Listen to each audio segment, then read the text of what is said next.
Good evening. It's Friday night, and that means only one thing. Friday Night Football live right here on the Kern High Network. Good evening, everybody. Joining you here from the Bakersfield, California, from Liberty High School, home of the Liberty Patriots. And the Liberty Patriots taking on the Frontier Titans this evening. I'm joined up here in the press box by none other than Rick Van Horn. And Rick, tonight, kind of a tale of two teams. We've got Frontier coming into this season 5-0 so far out the gate. And Liberty a surprising 1-4, although they have had some stiff competition. What do you see happening for tonight's game? Well, you know, this first game of the league, so everything before this didn't really matter. And now it comes down to one game here. Hold on. All right, there we go. And so this is for all the marbles now, these next 5 games, and punch your ticket to the Valley Championship. Yeah, this is the league opener. And, this is kind of where the season really starts. You know, all the preseason stuff doesn't really matter. They scratch the roster and move on. We've got a couple of different, scenarios lighting up tonight. Obviously, Liberty with a high-powered offense and that quarterback, Isaiah Hill, and Sam Stewart, that running back. Well, it hasn't been high-powered thus far. So I think you're going to see a little different Liberty tonight. You know, they're still trying to find their identity. Their rushing game and their passing game really hasn't been clicking. Of course, they've been playing. They played the top 3 teams in the Valley with Clovis West, Buchanan, and Central. And then a game that they won in Clovis West. And then you throw in Oaks Christian, and that's some tough competition. So I still think they're the team to beat in town. Okay, and the Titans, obviously, different story from last year. Last year, they came out 2 wins on the season. Not really the kind of season that they wanted. Of course, a big coaching change this year. Rich Cornford now headed out, and Chris Bandy taking his place. And Bandy having some success. Of course, they've had the addition of Ty Shepard,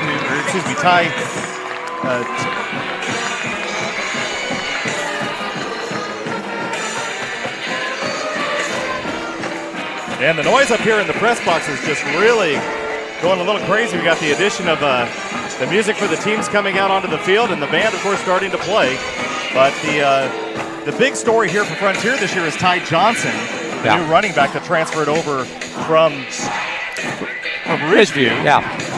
Well, I think you've got two of the 3 best running backs in town in this game tonight, with the best one being Isaiah Martin from Garces. You've got Ty Johnson, you've got Sam Stewart. And not to forget about J.J. Flores. Well, they sometimes run out of the backfield and sometimes pass. Yeah. Well, I talk about, and the other running back, Shane Jones from Bakersfield High, who has yet to play and may not play the rest of the year. But like I said, 2 of the top ones right here in town with Tay Johnson and Sam Stewart. Yeah, so this is for the beginning of the season. All the marbles right now. This is where the game starts. Right now, this is the league opener for the Southwest Yosemite League. And the Titans, again, 5-0 to start the season. All right, everybody up for the kickoff. And we're getting ready for the kickoff, getting set to kick off for the Titans. Number 19, Tanner Neal. Tanner Neal, by the way, he's working on a fundraiser this year to kick out cancer, and you can sponsor him and see him online at kick-it.org. So Neal sending it away into the fog. And that'll be returned to the 15-yard line. First down to go for the Patriots. Well, you're going to see Liberty stay with their spread RPO offense. You're going to see 4 receivers, sometimes 3-by-1, sometimes 2-by-2, with Sam Stewart, the lone back, in the backfield with Isaiah Hill, who we haven't talked about, who is the cog that makes this whole thing run. Yeah, Isaiah, the second leading rusher on the squad this year, which for a quarterback is sometimes surprising, but not.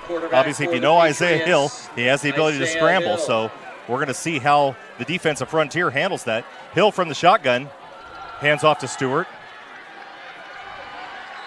And Stewart pushes 4 for about 4 yards on the play. Stewart Jr. Well, Isaiah Hill being a dual threat, there's only 2 backs in the backfield, so he's going to be either the top one or the second one. So he's not far behind Sam Stewart in rushing yards. Second down. Handoff once again to Stewart. And Stewart just moving the pile. To the 25. And that looks like that's going to be a first down at the 26-yard line. If Liberty is healthy, from what everybody I've talked to, people think they're the best team in town. You've got Bakersfield High, who's still not clicking on all cylinders yet. But when Liberty is healthy, they're the preseason number one.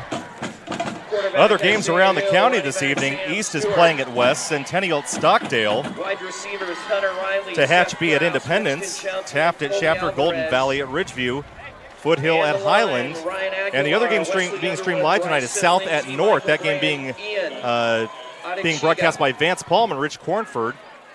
And of course, right now you're watching Frontier against Liberty right here at Liberty High School, kicking off the Southwest Yosemite League. Give this to Sam Stewart Jr. Ochoa in at quarterback, and they swapped him in and out a little bit last week as well.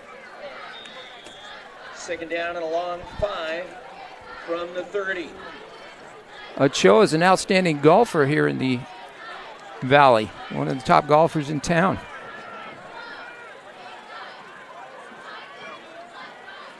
Second down and 6, and there's a whistle blown. It's like an offsides on Frontier. 5-yard penalty. And that's going to move them up to 2nd and 1 right now at the 35-yard line.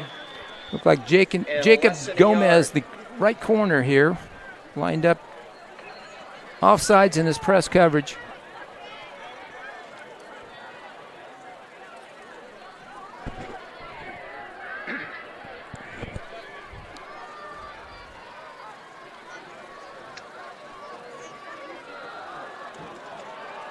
And the read option on that, fumble on the exchange. They call it a fumble, but it looks like Isaiah tried to keep the ball. It looked like he was going to run the ball himself, but didn't exactly read that properly. Good coverage by the defense. Yeah, he did keep it, but he did fumble and recovered his own fumble. Kobe Budak.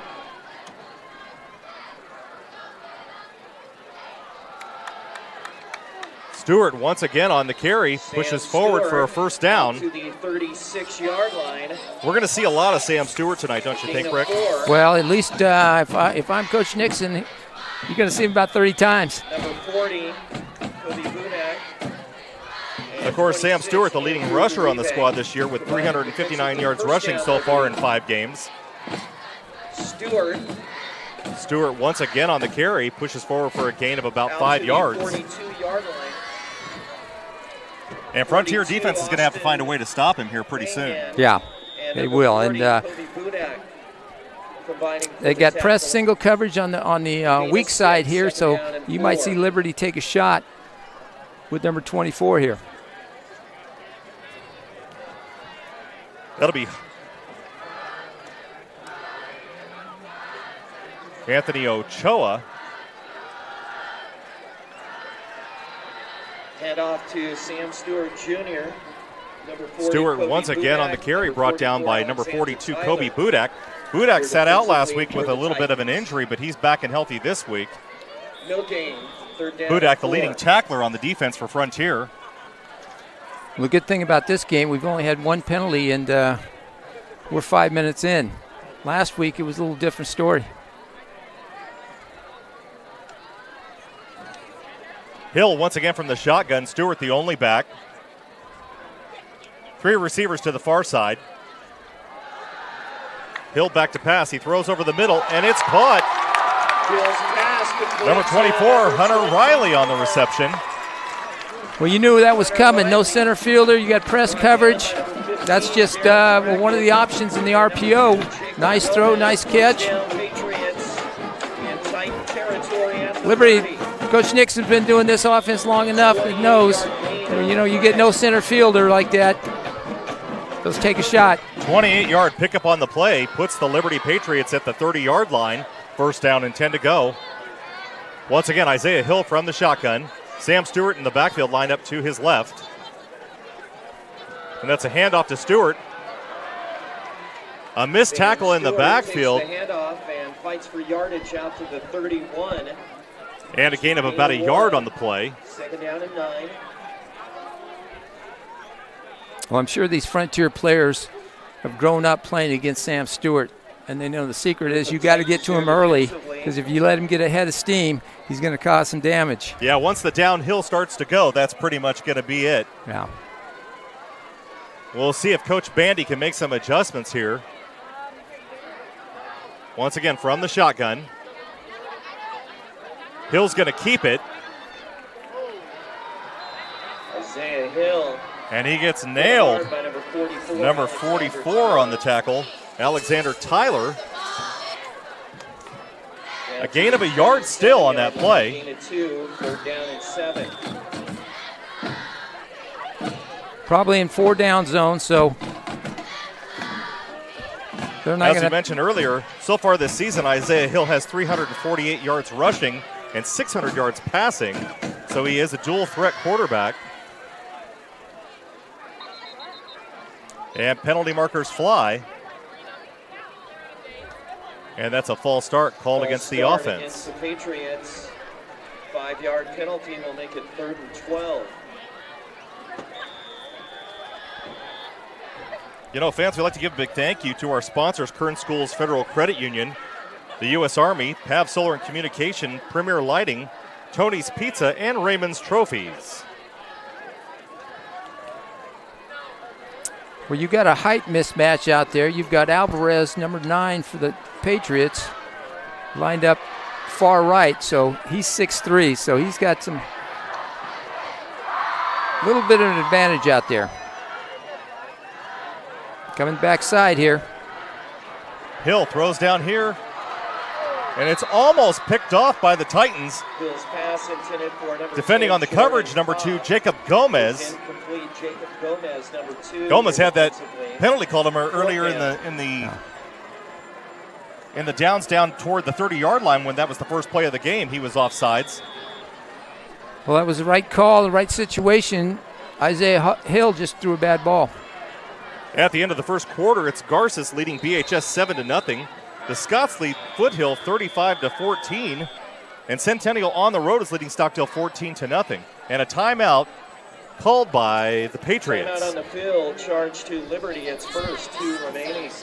You know, fans, we'd like to thank everybody that's been part of this undertaking this year with the Kern High School District and the Kern Network and KernNetwork.com. We'd like to thank our school principals. Principal Libby Wyatt here at Liberty High School, Assistant Principal of Instruction Josh Williams, Assistant Principal of Administration Ron Priest, Athletic Director Tim Davis, Activity Director Brooke Slayton, and for Frontier, Principal Vicki Thompson, Assistant Principal of Instruction Carla Stallworth, Assistant Principal of Administration Dustin Green, Athletic Director Mike Gibson, and Activity Director Lisa Bolton. Each varsity football player has a pink ribbon sticker on their helmet, recognizing those who have fought. You know, we were talking about that tough preseason schedule Liberty had. You know, their opponents are probably, I think they were 20-7 overall, and here they get ready to go. Isaiah alone in the backfield. And timeout. Frontier wants to take a look at that. On the field, charge to Frontier. That's a defensive coordinator, Chad Greider, long time. Of course, he's the West Tide Viking, former head coach there, former linebacker coach at Bakersfield College. Of course, his dad, Dallas Greider, and the Greider family are football royalty around Bakersfield. Decided to come back, been teaching at West, wanted some new scenery and transferred over to Frontier and jumped in the football program. Best thing that happened to him. Yeah, and in the interest of full disclosure, I should probably let everybody know I am the public address announcer at Frontier High School, and I have children who've played football there and volleyball and have been involved in other extracurricular activities like choir, so I am a Frontier guy. So I'm doing the best I can tonight not to root. I think I do a pretty good job of it during the season when I do the PA announcement. I'm a firm believer in giving all the kids that are on the field their due. So this is right in my wheelhouse. I'm really happy to be here tonight, rooting on both teams and hoping for a really fantastic game here. Future games being broadcast. Follow us on Twitter, YouTube, and Facebook at KHSD Athletics. Stewart in motion out to the far side. Hill back to pass. And he's going to scramble to his left and throw. And he's got a man wide open in the middle. And I don't know, he didn't get in. Looked like, is that Jonte? 23. To number 23. That is Winston Jonte. Winston Jonte. And he was wide open right in the middle there with Liberty nobody around. First down and goal to go from Of course, the Liberty line. fans know that name. There have been a number of Jontes to come through Liberty High School.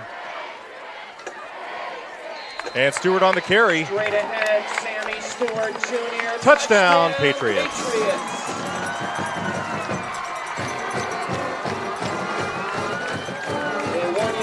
Nice drive by the Patriots. Chewed up almost 7 minutes of the clock on that. They went with a heavy package on that last play, and the defensive line of Frontier just couldn't hold. Axton Winters, number 19. Winters on for the extra point. It is good. It's good. And 5:40 left in the quarter. And the Patriots have 7, the Titans 0. We'll be back right after this commercial. One thing about Kern Schools is you get to do your banking your way. I still like writing checks and visiting my branch. For me, it's all about the mobile. And I still do everything online or through the ATM. So no matter how you do your banking, Kern Schools is always there. Kern Schools, together we have something special. One thing about Kern Schools is you get to do your banking your way. I still like writing checks and visiting my branch. For me, it's all about the mobile, and I still do everything online or through the ATM. So no matter how you do your banking, Kern Schools is always there. Kern Schools, together we have something special.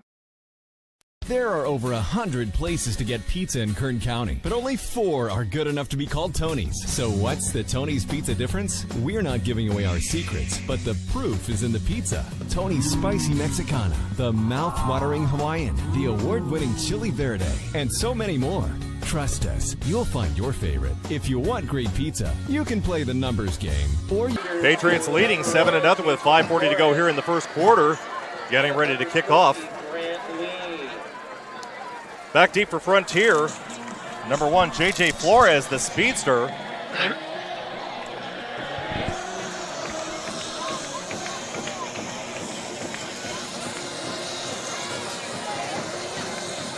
A raucous crowd here on homecoming night for the Patriots. And that's booted away. It's going to be a touchback into the end zone.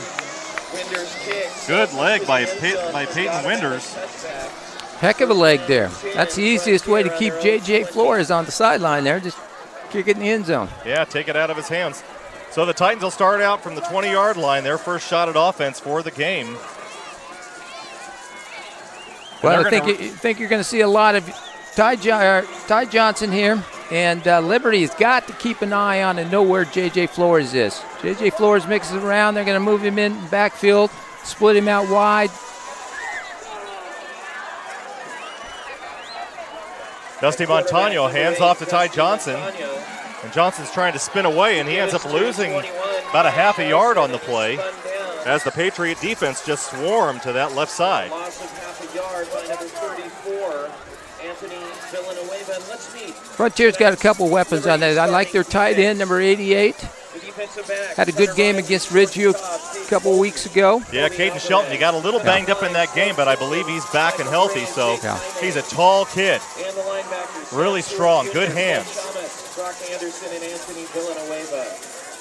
Montano from the shotgun, Ty Johnson in the backfield. He goes to pass left, it's batted away. Pass batted down by number 56. On the defense there, number 56, Michael Gray. Gray, 6'3", 252 pounds. Going to be a very interesting league in the Southwest Yosemite. A lot of teams. You know, you've got Frontier, you've got Stockdale, Centennial, you've got even Garces, who's playing better, even though they haven't won a game, but they're going to beat somebody down the line.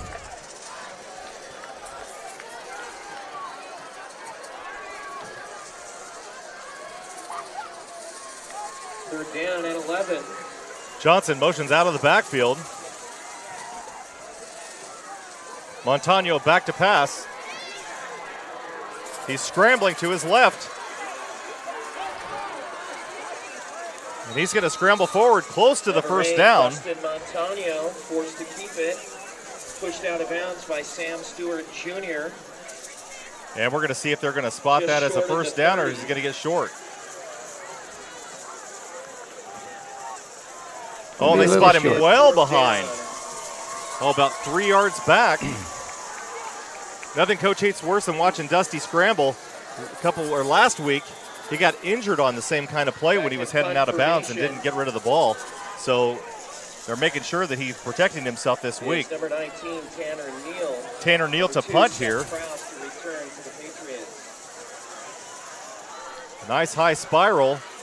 Kicked back. Oh, and it's mishandled. And the Titans look like they've come up with it. Recovered by number 3, Christopher Budak. By Jordan Cobb, Frontier ball. And the Titans will have the ball at the 27-yard line inside Liberty territory. Always tough on a team when you mishandle a punt. First down and 10, Titans. And give the other team great field position. So we'll see what they can do. And credit to Tanner Neal on that. You know, Tanner's one of the better punters that we've had at Frontier in a while. And he really got a boom on that one and got it up into the air. I don't think that he was expecting that to get over his head. We saw this guy against Ridgeview earlier in the year, and he's a heck of a punter. By Johnson in the Wildcat. Johnson in the Wildcat takes the direct snap and heads forward. Stop for no gain. And he doesn't get much on the play. They will run that play every once in a while with Johnson in the Wildcat, and Montano will go out, split out to the side sometimes, or they'll bring in instead the other quarterback, number 10, Ethan Young, as a wide receiver. Second down for Frontier, 9 yards to go. Johnson won it once again in the Wildcat.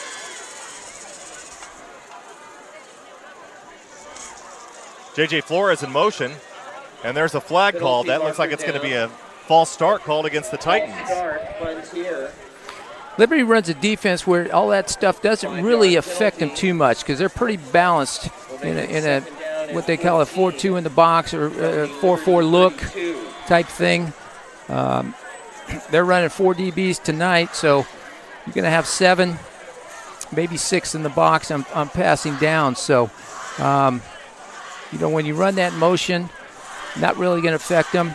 They're going to be pretty balanced. They're not going to outman Liberty. Johnson once again from the Wildcat. Flores in motion. And Johnson to his right. Ty Johnson out of the Wildcat.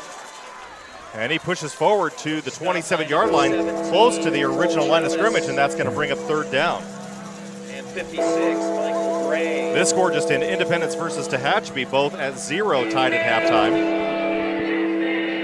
Stockdale's Nick Souza had a 26-yard field goal for Stockdale, putting them on the board. Centennial now leading 14-3 at the end of the first quarter. We've got 2:53 to go in the remaining for this first quarter right now. Got J.J. Flores in the slot here. Montano back in the game from the shotgun. Ty Johnson in the backfield. Montano lets it go. Oh, and it's just off the hands of Caden Shelton. Thrown a little bit behind him. And almost intercepted, too. Is off the hands, fourth down.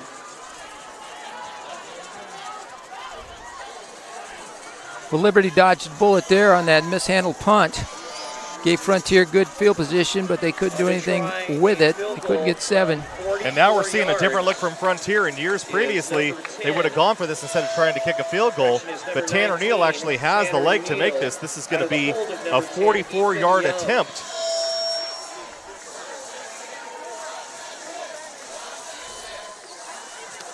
And it's blocked.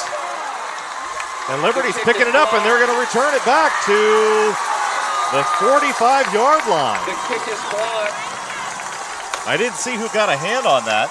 Number 10, Jordan. They have penetration on the left side. That might have been number 9, Alvarez. Couldn't see. It was a long body when he laid out. And Well, Kobe Alvarez Alvarez is 6'3". Number 8, Brock Anderson with the block. So here we are, 2:26 to go in the first quarter. First down and 10. Patriots up 7-0. On their own 45. And they have the ball at their 45-yard line. And if this drive is anything like the last one, they won't have enough time to finish in this quarter. It was over a 7-minute drive, I believe, in the last series. Isaiah Hill from the shotgun. And he throws one way up in the air. Coverage down the field Hill's pass intended by number 2, Jacob Gomez. 9, Kobe Alvarez. That pass intended for number 9, Kobe Alvarez. Alvarez at 6'3". They've got some really long, tall guys on this squad. They do, and that was the matchup that they may wanted. 6'3", he's been playing on the 3 side, moved him over here on the single side with man coverage. You're going to take their chances with their 6'3" guy in that fade. And they've got a single isolated guy up on the high side, trips down here on the low side, and that's going to be a handoff to Stewart, and it's actually kept instead by Hill, and he's brought down in the backfield for a loss of about 5 yards. Exchange, Isaiah Hill is dropped for a loss. Good penetration by the defense there by Frontier. Like we said, you got to get to Hill, you got to get to Stewart. Reestablish that line of scrimmage, because once he gets going, he's a load. Well, that's the first actual penetration we've seen by the defense from Frontier so far this evening. They're on the stop. Third down and 14 for the Patriots at their own 41-yard line. Hill from the shotgun, Stewart in motion out to the far side. 5 receivers lined up, Hill back to pass. He scrambles to his left, and he's back to his right. And he's still scrambling, and it's going to take too long, and down he goes on the sack, number 44, Alexander Tyler. Number 44, Alexander Tyler. And a loss of about 3 yards on the play, and that's going to bring up 4th down and long for the Patriots for the first time this evening. Applying the pressure, number 7, Ernest Jackson. Well, Hill's got to do a better job. When he gets 5 in the box like that, he's good enough to win this game with his legs, and he just needs to take off. I thought he was going to, and then he ended up, for some reason, he stopped to come back to his other side to still throw the ball. A good roll for the Patriots, and they're going to down the ball at the 22-yard line. 44 seconds left to go here in the first quarter. And the Titans will have the ball. At the 22-yard line.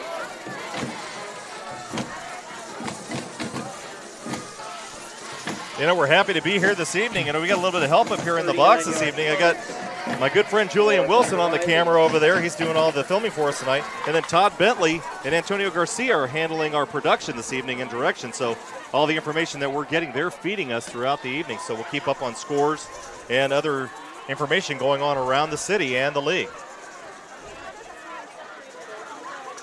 Montano from the shotgun.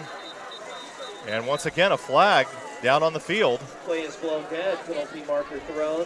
Offside's called against the defense, and that's going to be a 5-yard penalty. First down and 5. We haven't seen too many penalties called against Liberty this evening. You've got some coaching experience on this Liberty side. You've got a lot of ex-head coaches. You've got Jason Oliver, of course, the all-everything, one of the greatest to play around here. SC guy who was head coach at Bakersfield High and Foothill is the DB coach. You have Tim Antone Giovanni, who was head coach at Garces. You have Rick Brogdon, who was longtime D coordinator here. So you're saying they're sandbagging? J.J. Flores on the end around, and he's not seemed to be getting anywhere, and he's run out of bounds at about the 22-yard line. That's going to be a loss of about 7 yards on the play. By number 17, That'll push the Titans back to the 20-yard line. Loss of 5 on the play. I think we failed to mention this is homecoming for Liberty, and we're on the Liberty side, so it's going to be a long night. It's going to be a little noisy this evening. A raucous crowd out here. Great temperature for a ball game. We're looking straight ahead. We can see the moon this evening. What a great environment for a football game in the fall. Down and 12. Montano from the shotgun. Ty Johnson in the backfield. Montano back to pass. He looks to his left and fires, and it's tipped. and almost caught by the Justin Titans. Montanio's pass intended for number 8. Colton Baker up there on the high side almost had a hold of that ball. And that'll bring up 3rd down and 12 for Frontier from their own 20-yard line. Frontier trying to put a little pressure on the Liberty safeties. They had Sheldon and Flores on the same side, kind of running a double seam route, putting pressure on the safety. Same set here. Pass down to J.J. Flores. And Flores gets forward for about another 5 yards, and that's going to bring up 4th down. Number 10, Jordan Cobb, and number 55, Bryson Lindsay. 4th down. 9 seconds, and it looks like we're going to expire here on the first quarter. Tanner Neal to send it away to number 10, Jordan Cobb. And that's 1 quarter in the books. The score, the Liberty Patriots 7, the Frontier Titans 0. We'll be right back after this commercial. One thing about Kern Schools is you get to do your banking your way. I still like writing checks and visiting my branch. For me, it's all about the mobile, and I still do everything online or through the ATM. So no matter how you do your banking, Kern Schools is always there. Kern Schools, together we have something special. One thing about Kern Schools is you get to do your banking your way. I still like writing checks and visiting my branch. For me, it's all about the mobile, and I still do everything online or through the ATM. So no matter how you do your banking, Kern Schools is always there. Kern Schools, together we have something special. There are over 100 places to get pizza in Kern County, but only 4 are good enough to be called Tony's. So what's the Tony's Pizza difference? We're not giving away our secrets, but the proof is in the pizza. Tony's Spicy Mexicana, the mouth-watering Hawaiian, the award-winning Chili Verde, and so many more. Trust us, you'll find your favorite. If you want great pizza, you can play the numbers game, or you can get it right the first time. Tony's Pizza, 3 locations in Bakersfield and 1 in Shafter. One thing about Kern Schools is you get to do your banking your way. Good punt. And we're back. Fair catch made by Fair caught. Jordan Cobb. Another Number good 10, punt Jordan Cobb. by Winders. No, that was Neal for Frontier. 19. And Tanner Okay. really, Yeah. Tanner can really boom it. 35-yard punt. So that's going to put the Liberty Patriots at the 39-yard line. 9 and 10 Liberty. Second quarter just started. Liberty ahead 7-0 so far. Scored on their first drive. And then lost a little bit of gain on the second drive and had to punt that one away. Actually, and then Frontier had to punt one away. It was mishandled, and they got the ball in good territory, but then tried a field goal and couldn't make that happen. So here we are. Inside handoff to number 23, Winston Jouty. Tackle made by number 42, Austin McMahon. And that's probably, actually, that's the first handoff of the season for Jouty. He's been lined up as a H-back the entire time, and they've been throwing the ball to him, but he hadn't had a handoff. I spoke to him before the game, and he said he's just been catching the ball so far this season. He had no rushing yards at all on the stat sheet, so that's his first rush of the season.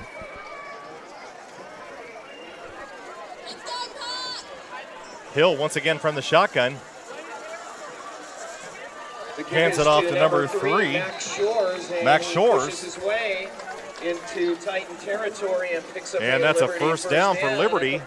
Well, a good thing for Liberty and the bad thing for the rest of the town is Stewart, Hill, and Jonty are all juniors. They've got a very young team in the Liberty Patriots, so this is only going to get better next season. Shores once again on the carry. Max Shores takes the handoff and is Tripped up on the tackle, number 32, Cameron Barnes. Gain of 3. Barnes, a junior, 6'2", a staple of that offensive or that defensive line for Frontier. And that's going to be a keeper by Isaiah Hill. Isaiah Hill. And he picks up about 5-6 yards on the play. Brought down by number 40, Kobe Budak. He's tackled by number 40, Kobe Budak. And Budak, once again, the leading tackler for the Frontier Titans. Left guard there for Liberty kind of gave that play away if Frontier was paying attention. really deep in the backfield. You could tell he was going to pull.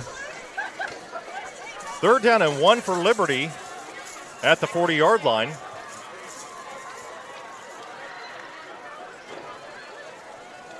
Shores once again on the carry.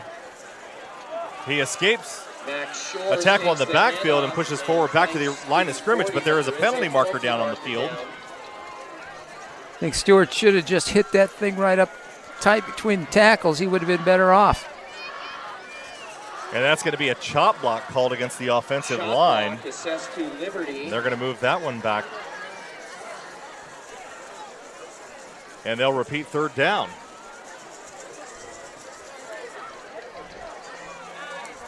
Our head official this evening, Baines Bank. I've known Baines for a number of years. Great official down there.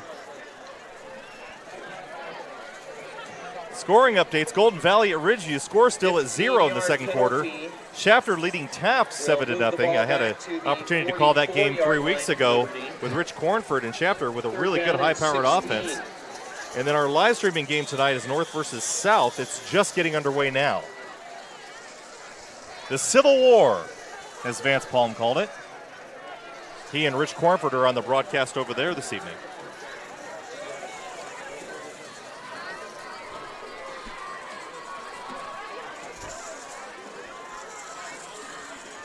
Third down and 17 to go for the Patriots at their own 44-yard line.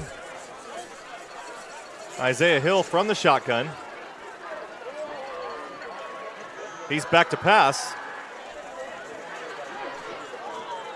And he let that one go, and it's caught on the reception. Number 23, Winston Jonty. Touchdown, Patriots.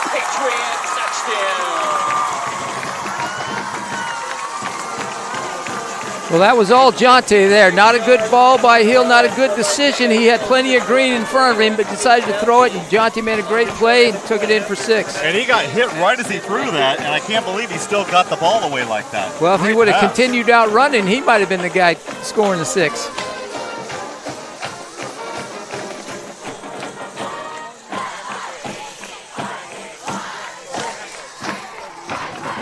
And the field goal is good. With 9:10 to go in the second quarter, Patriots up 14-0 on the Titans.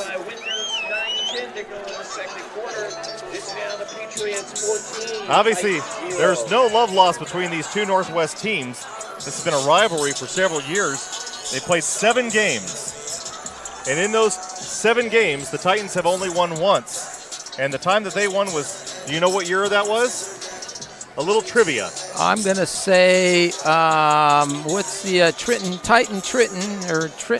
what was his name? Triton Douglas. Triton Douglas and Kozarov up front. They had, the tight end was Cowboy Kid. What was his? Taylor. Taylor Holmes. No, not the tight end. He was, his dad was a teacher too. Oh, not Will Harvey. No, Will was on those teams, though. 2012 was the year. The last time that Frontier, the last and only time Frontier High School beat Liberty. And that's the same year that the Titans won the Southwest Yosemite League. They had the receiver, Grind. Everybody up for the kickoff. They had a... passed the eye test on that team. They were a very good-looking team, I tell you. That year, Evan Moore was the quarterback, and he was only a junior that year. Ended up getting injured in his senior season. But the team really that year was the 2012 squad for Frontier. Liberty, of course, had a number of great teams since then, and once again, it's a touchback. They're not gonna give J.J. Flores an opportunity to return that ball. No. Not at all. Oh, but there's a flag or something down. It must have been an offsides penalty call because they're going to have to kick it again. Offsides against Liberty. Winters will have to re-kick. Offsides is the call.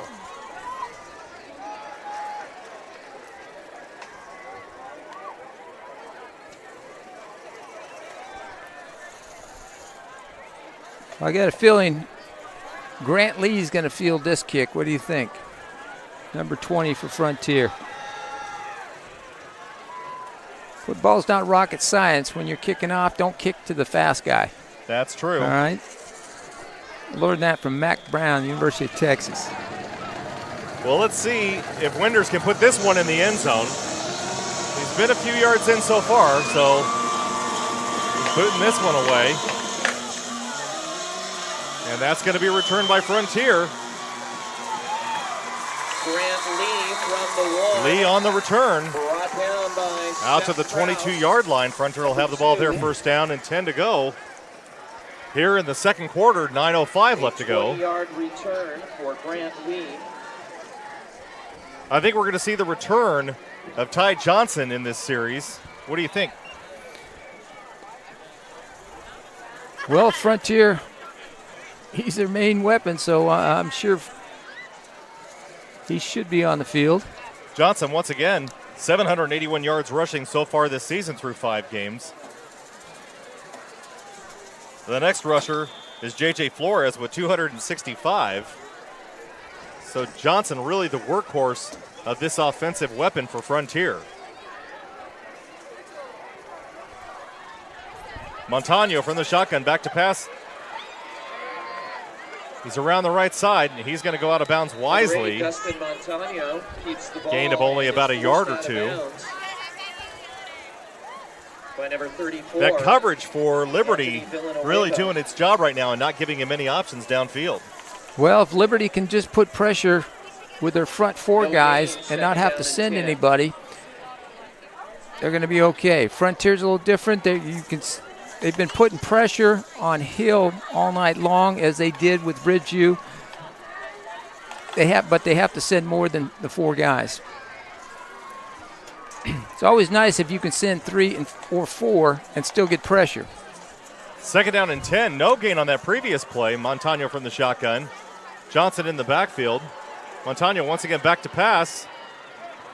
And he's going to have to scramble forward, and he's brought down on the tackle, number 5, Sam Stewart. And Stewart, not only is he a weapon on offense, but he's the leading tackler on their defense for Liberty. And a loss of 3 yards on that play. And the Titans not having a whole lot of success right now on their offense.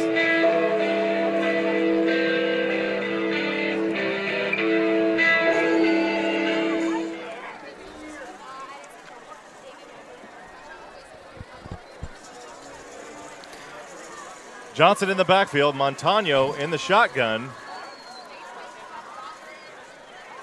And it's a handoff up the middle. Johnson pushes forward to the 25-yard line for a pickup of about 3 or 4 yards on the play. And that'll bring up fourth down. Wrapped up by number 70. Well, right now, Tanner Hill's their Tanner Neal is their best weapon. Correction, make that number 79. Well, they learned their lesson after the first couple of punts that they probably needed to back up a few yards. He has a heck of a leg on him, and he also seems to get a lot of height on those punts, so it's given the defense time to get down the field. That one a little shorter, but it's fair caught once again. Fair catch made by Cobb at the 48-yard So the Patriots will have the ball at the 48-yard line. Great job by Cobb there, not letting that ball bounce, taking the fair catch. Didn't lose any yardage there on that, on the bounce. It usually punt returners will let that ball bounce and they lose 15 yards. It's a major pet peeve of a coach. Catch the punt. Well, and you see that a lot in high school football. I think last week during the Frontier game between Frontier and Golden Valley, we probably saw that on every punt that was a covered punt. They just let it go because they didn't want to be responsible for muffing the punt. Right. Hill from the backfield. Stewart back there with him, back in the backfield once again. And it's a handoff to Stewart, and boy, is he gone. Dodging tacklers, stiff arms, working his way into the end zone. Touchdown, Liberty. He will go the distance for a Patriot touchdown. You know, if you're Liberty, you might seem you're playing a JV team after playing in Oaks Christian, Clovis West, Buchanan, and Central. and even a Ridgeview, who was probably their least opponent of that preseason.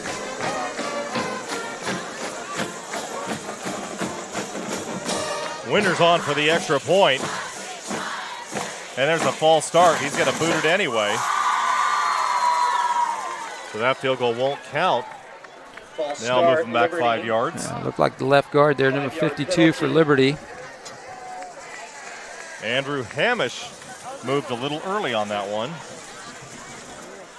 Left tackle, excuse me. I don't think Winters is going to have any trouble with this extra 5 yards. He's a good one. He put that one about 30 yards deep into the end zone, and this one's on the track. Almost to the track. 7:18 to go here in the first half. Liberty ahead 21-0.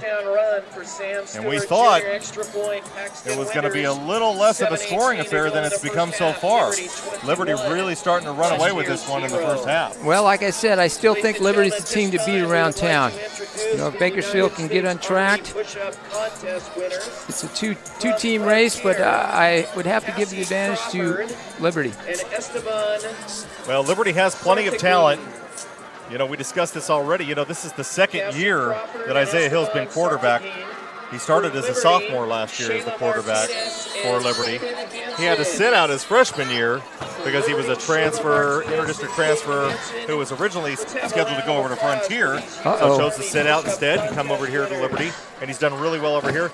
Two-sport athlete, also plays basketball. Football's not even his first sport. Well, you never know. I don't know if he's a D1 guy in basketball, but he might be a D1 kid in football eventually. Yeah. I've known Isaiah's parents, Damon and Jill, for a long time, good folks, and they definitely set up their son for success. And his older brother, Elijah, is a really good kid playing basketball at Fresno Pacific. So if he's listening tonight, we're going to let him know we're thinking of him, and good luck to him up there.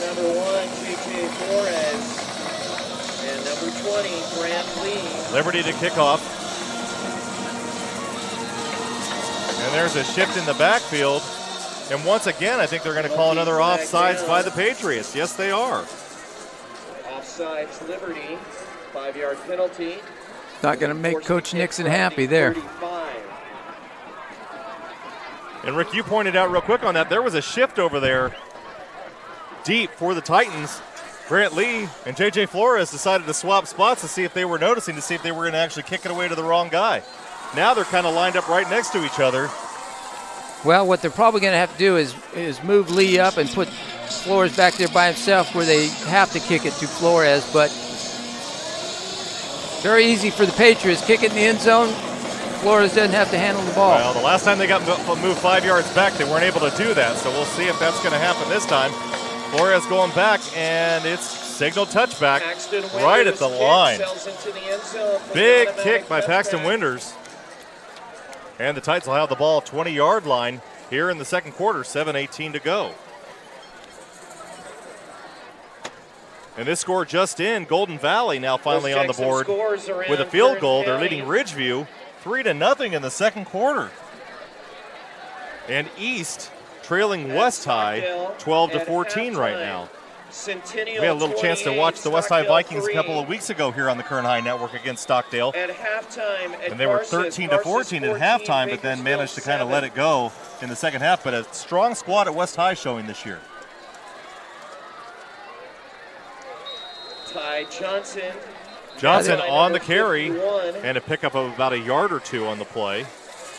Lots of parity around the town. But the power this year still lies in Fresno. Last year it was down here. This year was Central, Buchanan, who played last night. And Central beat them 28-27. Holy moly.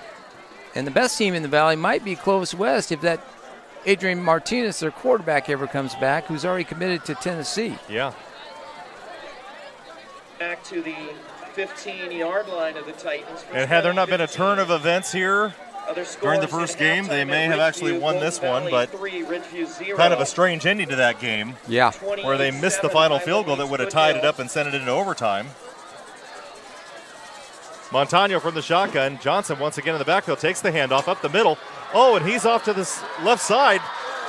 lowers his shoulder and pushes forward to the 44-yard line. Correction, the 39-yard line.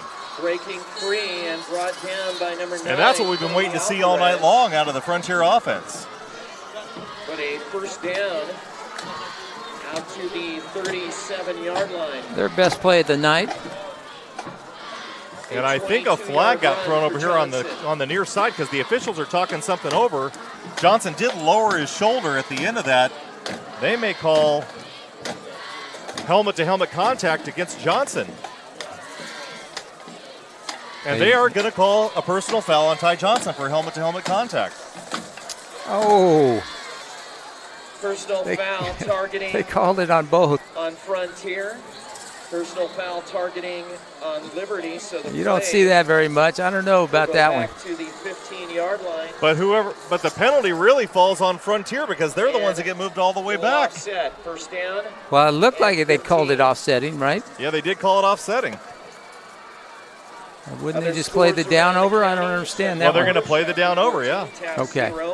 Wasco 17, but it negates a run of about 20 yards. Yeah. Actually, longer than that. It was 24 yards on the play. Montano, once again, the handoff to Johnson. The give is to Johnson. He's wrapped up at the 19-yard line. Pickup of about 5 yards on the play, maybe 4.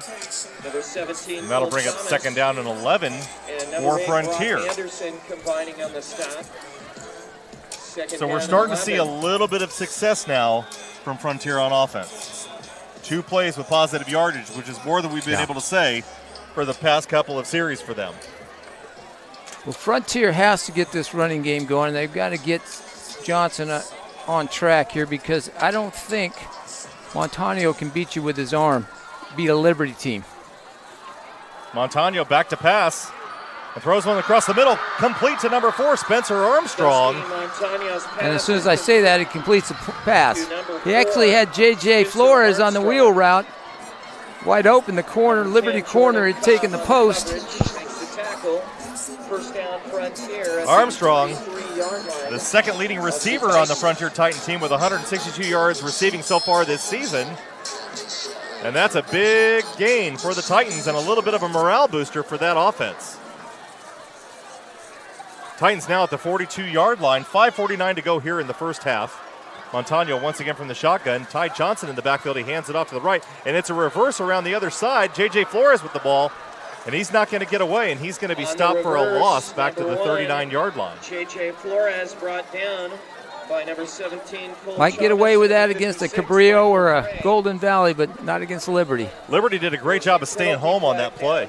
And a face mask penalty against the Patriots. And face mask called on the Patriots. You kind of did see his head kind of snap around a little toward the end of that tackle. So it's unintentional, so it's only a 5-yard penalty.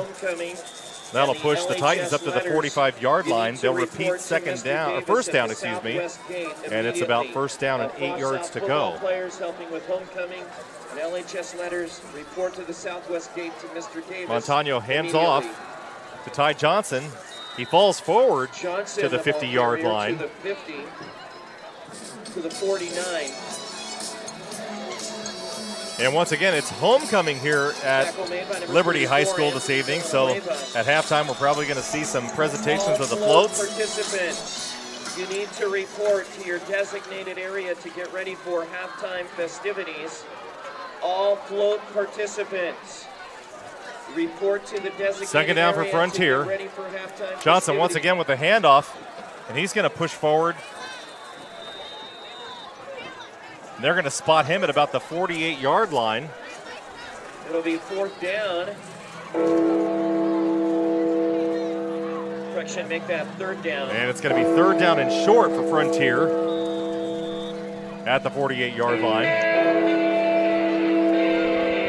Earlier this year, Montano did a good job against Ridgeview, forcing them with that long count, that hard count, getting Ridgeview to jump off sides. He did it 4 times in that game. This is a great situation for it. Titans in with their heavy package going with the power I here. They have some success in this, and the ball's fumbled. Fumble on the snap. And Liberty saying they got it. Yep, they sure do. Recovered by the Patriots. On the recovery, number 24, Hunter Riley. And right as Frontier's starting to have some success, that happens to him. Big change of pace right there. And those are morale killers, aren't they? They definitely switched the momentum. Ladies and gentlemen, at halftime, the stadium lights will go dark for a short time for the homecoming. And we've just been warned that we're going to go completely black here during halftime. Please be aware. So I don't know how much we're going to be able to film for the halftime show. They do have spotlights, so our camera guy, Julian, will pick up everything, I guess, on the spotlights, and he'll zoom in on that, so we'll get a halftime show in coming up here in about 3.5 minutes. Patriots push forward to the 48-yard line of Frontier, and now they're going hurry up. Sam Stewart in the backfield Number 45. with Isaiah Hill at quarterback. Jairo Kalba. Hill fakes the handoff and keeps it. The keeper by Isaiah Hill. Well, Liberty would definitely like to get a score before halftime. 42, I don't think they're satisfied with 21 points. And that could have been a big key if that's against Frontier. And that was a really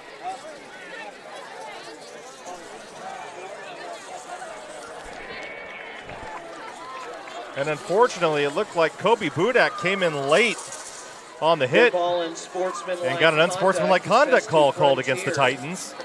Well, you're starting to see some pushing and shoving after the plays, maybe some guys running in their mouth out there. You get that sometimes in these neighborhood games. Well, again, a lot of these kids know each other, and some don't like each other. And it starts to get chippy when one team is up on another one and really starts to rub it in a little bit. And I'm sure that happens. We don't know what happens down on the football field because we're not there, but just human nature will tell you that it probably does get a little chippy, and that's when this kind of stuff starts to happen. We'd like to see a good, clean game and keep everybody kind of in a good sportsmanship type of deal. So Liberty ball at the 33-yard line. Hill back to pass, and he throws short inside screen. Hill gets rid of it. And that's pass to Stewart, who's brought down for a loss on the tackle, number 40, Kobe Budak. Frontier did a good job sniffing that out. Looked like Liberty was discombobulated there before the play. Test. Loss of 3 yards on the play. That'll push Liberty back to the 35-yard line. Still got press coverage on Alvarez out there with no safety help, so second down, you might see him take a shot. There it is. And he does. Oh. And that one overthrown. Defending on the play, number 2, Jacob Gomez. Gomez has had some success so far this evening. He hasn't really gotten beat yet. Yeah, you know, and they've got. They must have some faith in him if they're going to leave him all alone up there on that high side. It's funny, Frontier faced the same thing against Ridgeview, and they were throwing the fade when if you just ran a post, you've got everything in the middle of the field wide open, and gives the receiver and the quarterback a much better chance to complete that. That back shoulder throw isn't a high percentage. Well, it doesn't give the quarterback much room for error. Yeah. So you've got that whole middle. Third down for the Patriots. On the read option, Hill keeps it. With the keeper. And he lumbers forward to the 30-yard line. Pickup of about 8 yards on the play. And that'll bring up fourth down. Clock running. 2:15 to go here in the second quarter. Patriots up 21-0.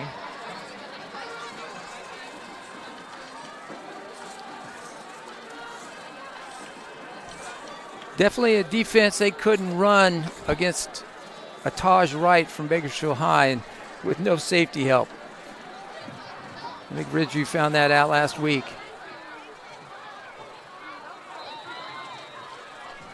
And a timeout's going to be called by the Patriots. They don't seem to have their offense in order right now. Everyone's running around a little confused. Well, had one to burn, so smart move by Coach Nixon.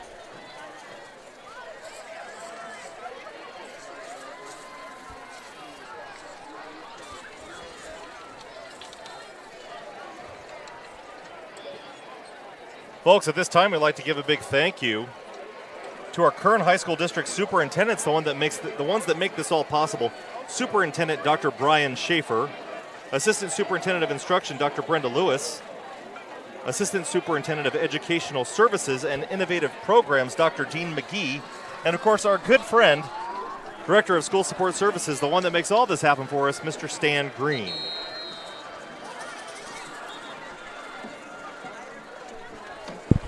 But Liberty definitely doesn't want to give the ball back to Frontier with a minute 47. Frontier gets the ball to open the second half.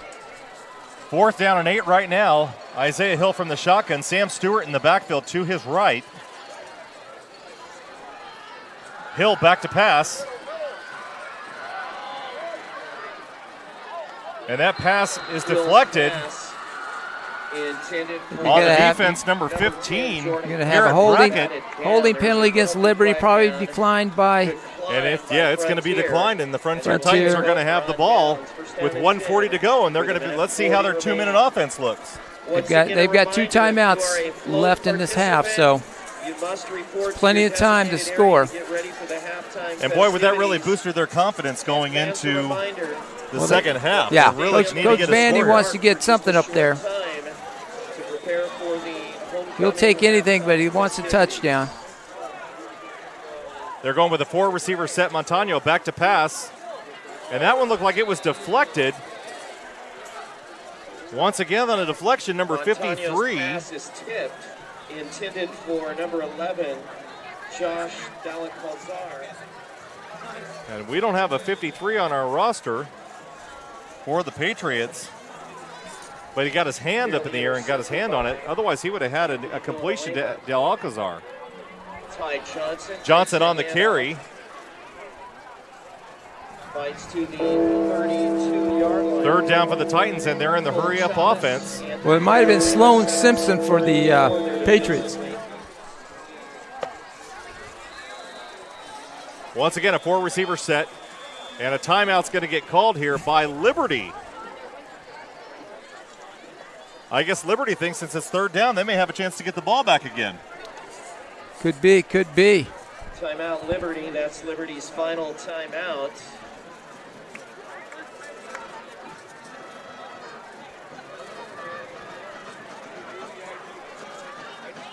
Once again, fans, we'd like to give a thanks to our sponsors.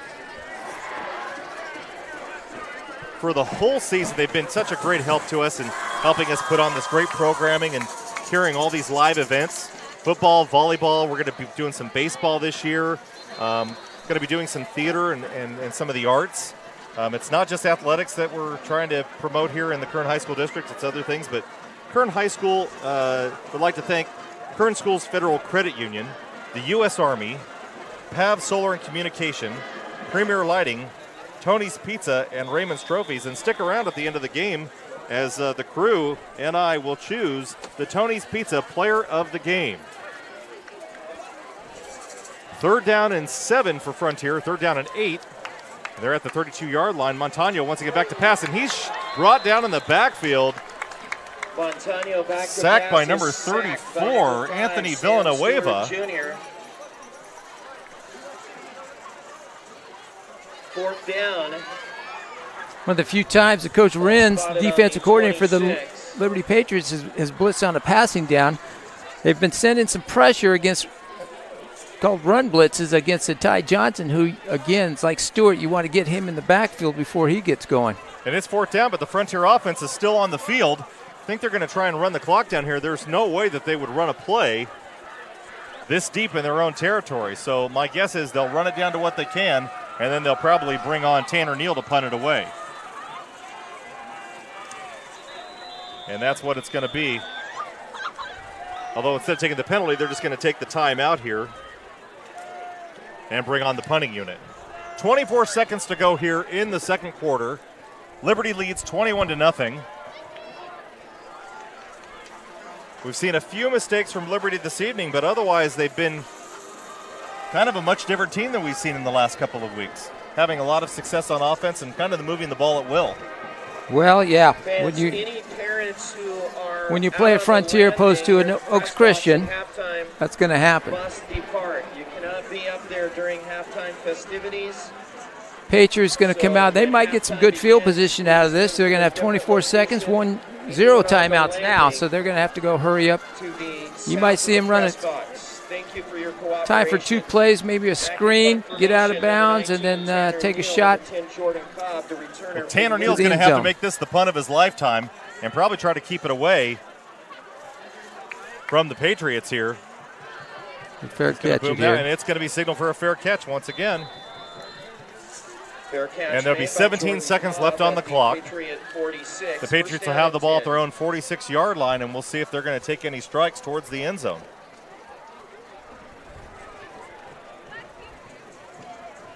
Definitely time for 2 plays, maybe 3. They get one of those plays out of bounds.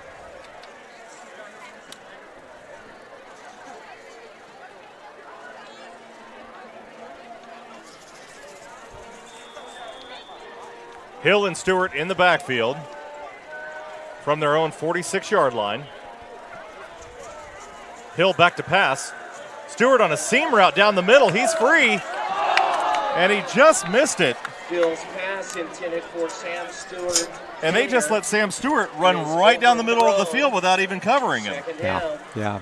I expect he came out of the backfield, down the field, safeties. Of course, they were going vertical on the outside, take the safeties out there with him. So that was their shot right there. Hill just overthrew him by probably not even a step. 12 seconds left on the clock. And they're going to run trips down here on the right side. A single receiver on the high side.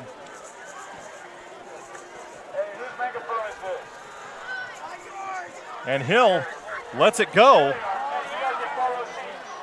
The receiver fell down at about the 15-yard line. That was number 10, Jordan Cobb, one of their leading receivers on the squad. And that's going to leave 4 seconds on the clock. And number 15, Garrett Brackett, back defensively. You know, Rick, right here, what you don't want to do is you don't want to let anybody get behind you on this. No. Isaiah does have the ability to throw the ball quite a bit. He got that ball down all the way to the 5-yard line. So he does, and they've got 8 in coverage. They're only rushing 3, so this might be a time that you're going to see Hill. You know, if I'm a coach, let him go. Little quarterback draw here. 3rd and 10, 46-yard line, 4 seconds to go here in the second quarter before the half. Once again, Hill from the shotgun. He's got Sam in the backfield. And he's going to take off running. He's not going to get anywhere, and he's going to be sacked. And that's going to do it for the second quarter. What we talked about, let Hill go on a quarterback draw. And Liberty line, once again, line. After 2 quarters of play, it's the Liberty Patriots 21, the Frontier Titans. Is you get to do your banking. But enough to be called Tony's. So what's the Tony's Pizza difference? We're not giving away our secrets, but the proof is in the pizza. Tony's Spicy Mexicana, the mouth-watering Hawaiian, the award-winning Chili Verde, and so many more. Trust us, you'll find your favorite. If you want great pizza, you can play the numbers game, or you can get it right the first time. Tony's Pizza, 3 locations in Bakersfield and 1 in Shafter. One thing about Kern Schools is you get to do your banking your way. I'm a traditional banker. I still like writing checks and visiting my branch. I'm a millennial, and for me, it's all about the mobile. And I'm somewhere in between. I still do my banking online and at the ATM. And with access to over 30,000 surcharge-free ATMs nationwide, Kern Schools is always close by. So no matter how you do your banking, Kern Schools is always there. That's why we're the #1 financial institution in all of Kern County. Kern Schools, together we have something special. One thing about Kern Schools is you get to do your banking your way. I'm a traditional banker. I still like writing checks and visiting my branch. As a millennial, for me, it's all about the mobile. And I'm somewhere in between. I still do everything online or through an ATM. So no matter how you do your banking, Kern Schools is always there. That's why we're the #1 financial institution in all of Kern County. Take advantage of our low mortgage rates, including 60-day rate lock and no cost to you. Purchase or refinance your home today. Kern Schools, together we have something special.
Attention Patriots, we have come back to beat you.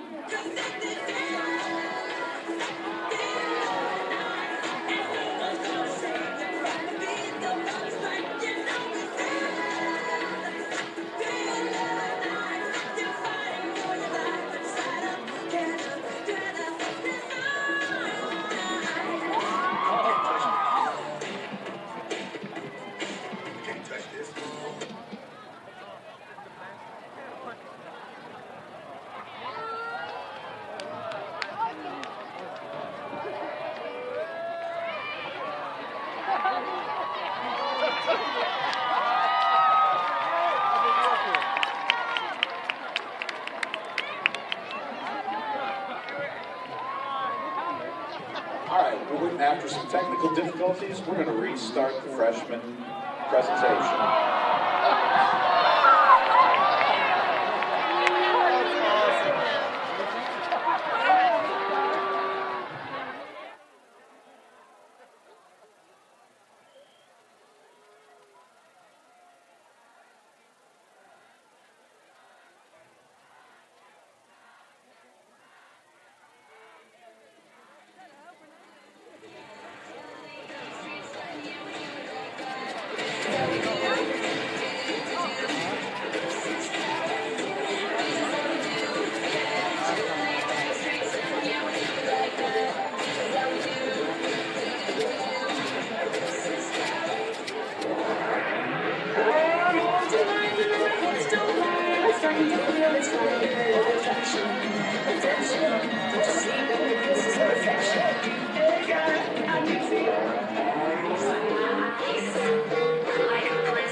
Attention Patriots, we have come back to meet you.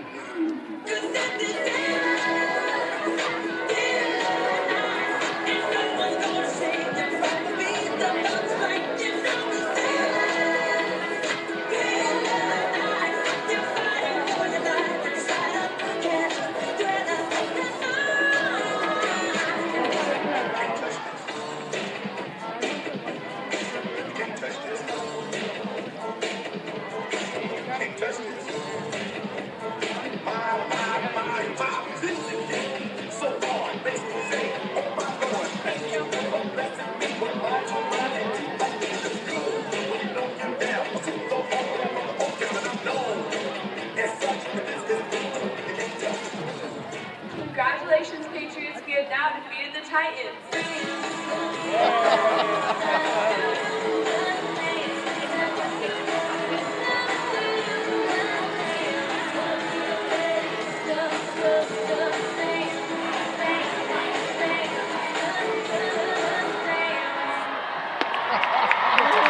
Ladies and gentlemen, the freshman class of 2021. And now, the sophomore class of 2020 presents Donkey Kong.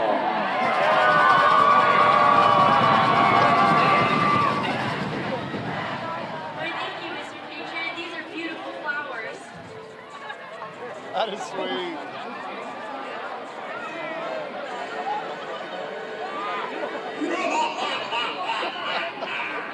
She's mine now.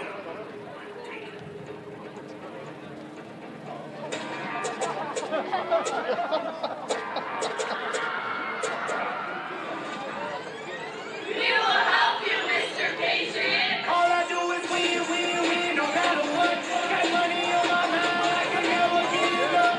And every time I step up in the building, every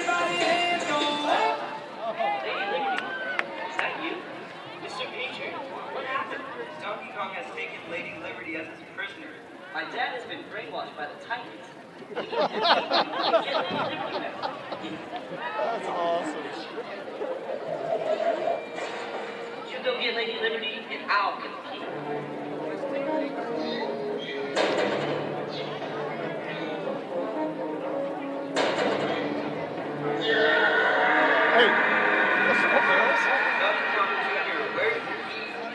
Thank you so much. Let's set her free. Thank you, Mr. Patriot. You're my hero.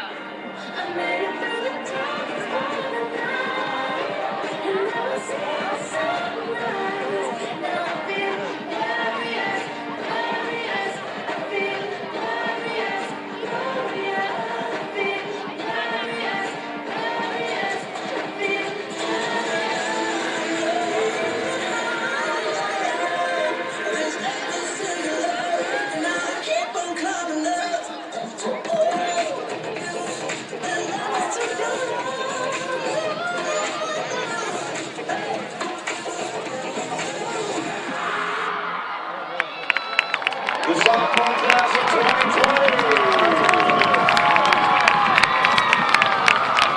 And now the junior class of 2019. A young boy faces his fate when he faces his greatest challenge yet. Will he defeat the evil looming over the streets? Give it up for the junior class Street Fighter. Now it's time to play some video games.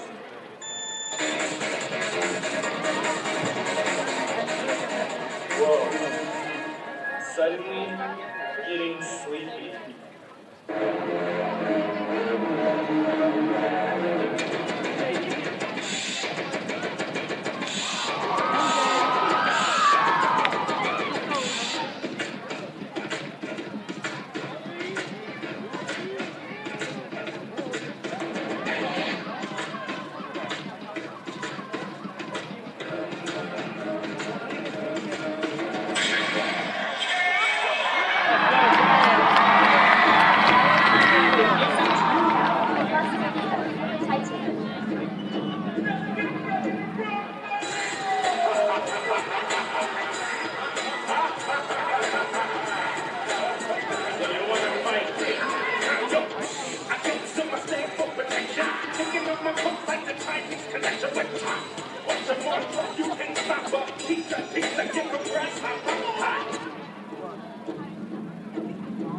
You, me, fight?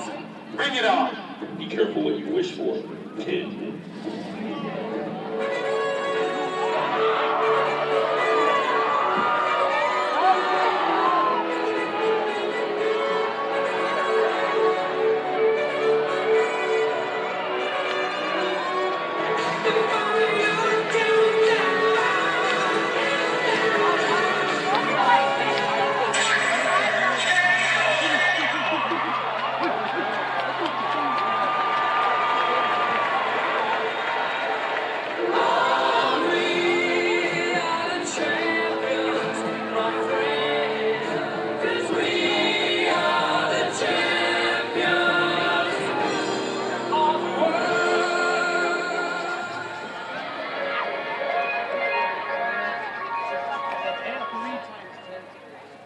What just happened? The junior class of 2019. And last but not least, the senior class of 2018 presents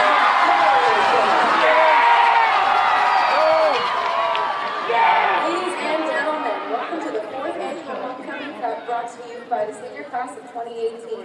Our contestants tonight are Mario, Luigi, and the dreaded King Bowser, who will win the glorious title. Racers, start your engines.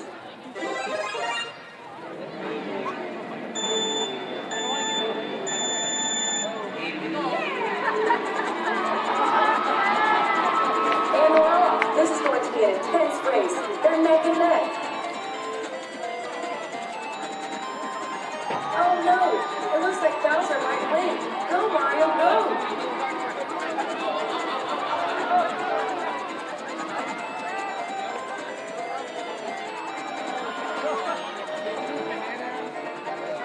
And he did it! Mario pulled ahead to first. That's it for the race tonight, folks.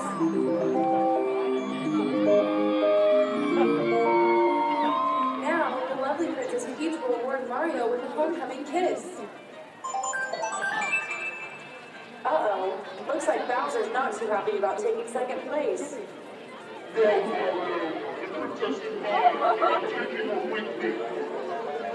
Oh no! Mario has to save Peach and get the princess back.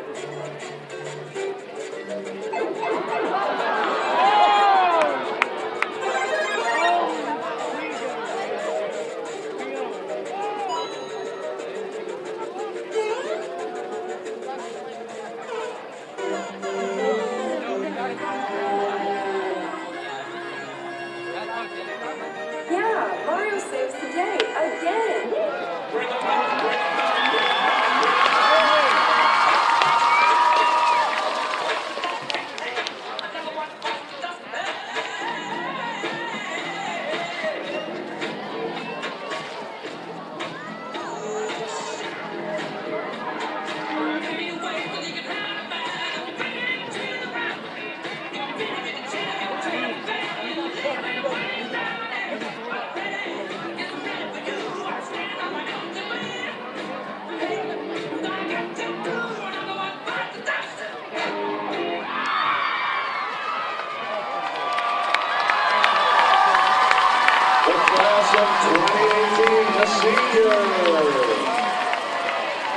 Well done, everybody. Let's hear it for all the classes and their hard work.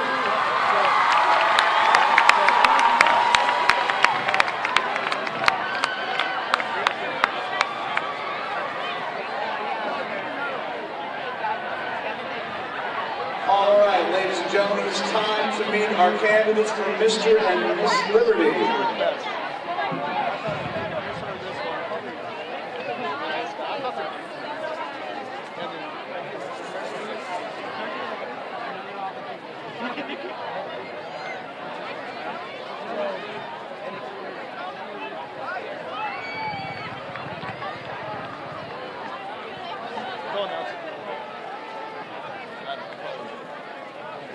In our first couple, Leanne McQueen and Logan King. Leanne McQueen has participated in volunteer activity for 3 years. She is in the California Scholastic Federation, National Honor Society, National English Honor Society, Project Lead the Way, Girls in Engineering, Math, and Science, Fellowship of Christian Athletes, and the Link Crew. Her leadership roles have been Fellowship of Christian Athletes President, Honorary Rep, ASB Club Commissioner, and Bible Club President and Treasurer. Logan King has been active in Fellowship of Christian Athletes at Liberty. He's active in National Honor Society, National English Honor Society, National Social Studies Honor Society, and Interact Club. He's been in the ASB as Treasurer and Vice President the past 2 years here at Liberty. Ladies and gentlemen, Leanne McQueen and Logan King.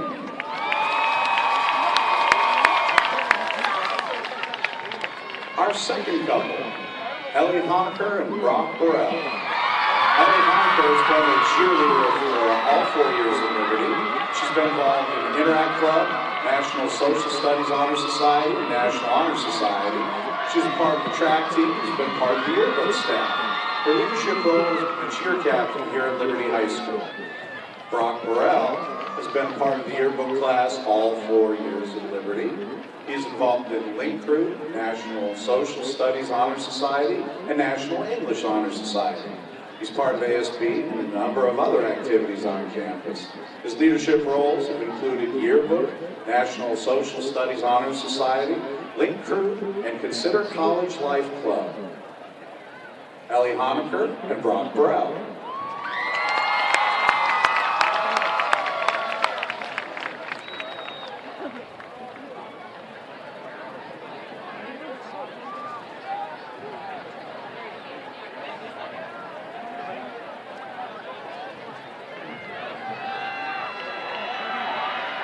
And our final candidates for Mr. and Miss Liberty, Samantha Alderetti and Samuel Devin Heath. Samantha Alderetti has been a cheerleader for all 4 years at Liberty.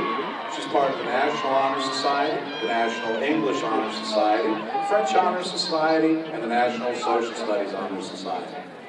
Devin McGee has been a part of Liberty's football, basketball, and swim teams in his 4 years here at Liberty. He's been in Fellowship of Christian Athletes, Choir, and Project Lead the Way. His leadership roles at Liberty have been section leader, choir rep, and FCA leader.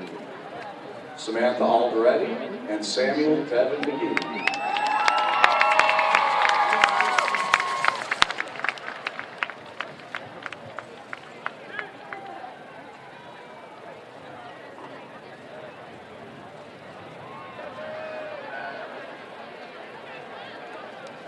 Let's have one more round of applause for our candidates for Mr. and Miss Liberty. Ladies and gentlemen, I have in my hands the envelope.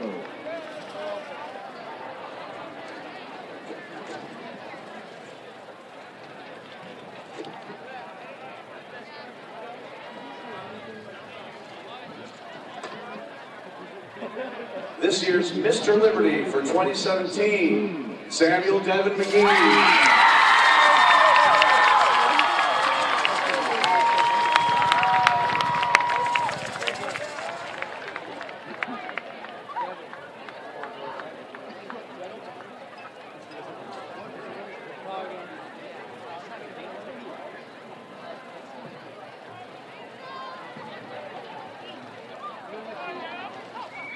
Samuel Devin McGee, ladies and gentlemen, Mr. Liberty 2017. And Miss Liberty 2017 is Leanne McQueen.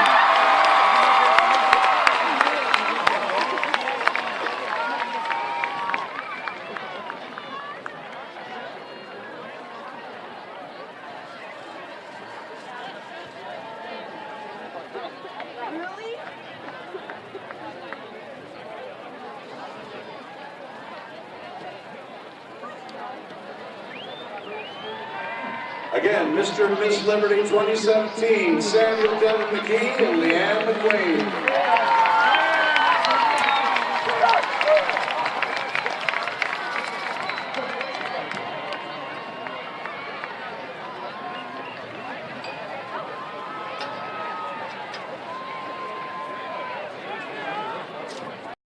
One thing about Kern Schools is you get to do your banking your way. I still like writing checks and visiting my branch. For me, it's all about the mobile. And I still do everything online or through the ATM. So no matter how you do your banking, Kern Schools is always there. Kern Schools. Together, we have something special. One thing about Kern Schools is you get to do your banking your way. I still like writing checks and visiting my branch.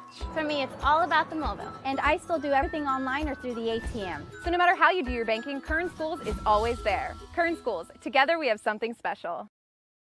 There are over 100 places to get pizza in Kern County, but only 4 are good enough to be called Tony's. So what's the Tony's pizza difference? We're not giving away our secrets, but the proof is in the pizza. Tony's Spicy Mexicana, the mouth-watering Hawaiian, the award-winning Chili Verde, and so many more. Trust us, you'll find your favorite. If you want great pizza, you can play the numbers game, or you can get it right the first time. Tony's Pizza, 3 locations in Bakersfield and 1 in Shafter. One thing about Kern Schools is you get to do your banking your way. I'm a traditional banker. I still like writing checks and visiting my branch. I'm a millennial, and for me, it's all about the mobile. And I'm somewhere in between. I still do my banking online and at the ATM. And with access to over 30,000 surcharge-free ATMs nationwide, Kern School is close by. So no matter how you do your banking, Kern Schools is always there. That's why we're the #1 financial institution in all of Kern County. Kern Schools. Together, we have something special. One thing about Kern Schools is you get to do your banking your way. I'm a traditional banker. I still like writing checks and visiting my branch. As a millennial, for me, it's all about the mobile. And I'm somewhere in between. I still do everything online or through an ATM. So no matter how you do your banking, Kern Schools is always there. That's why we're the #1 financial institution in all of Kern County. Take advantage of our low mortgage rates, including 60-day rate lock and no cost to you. Purchase or refinance your home today. Kern Schools. Together, we have something special.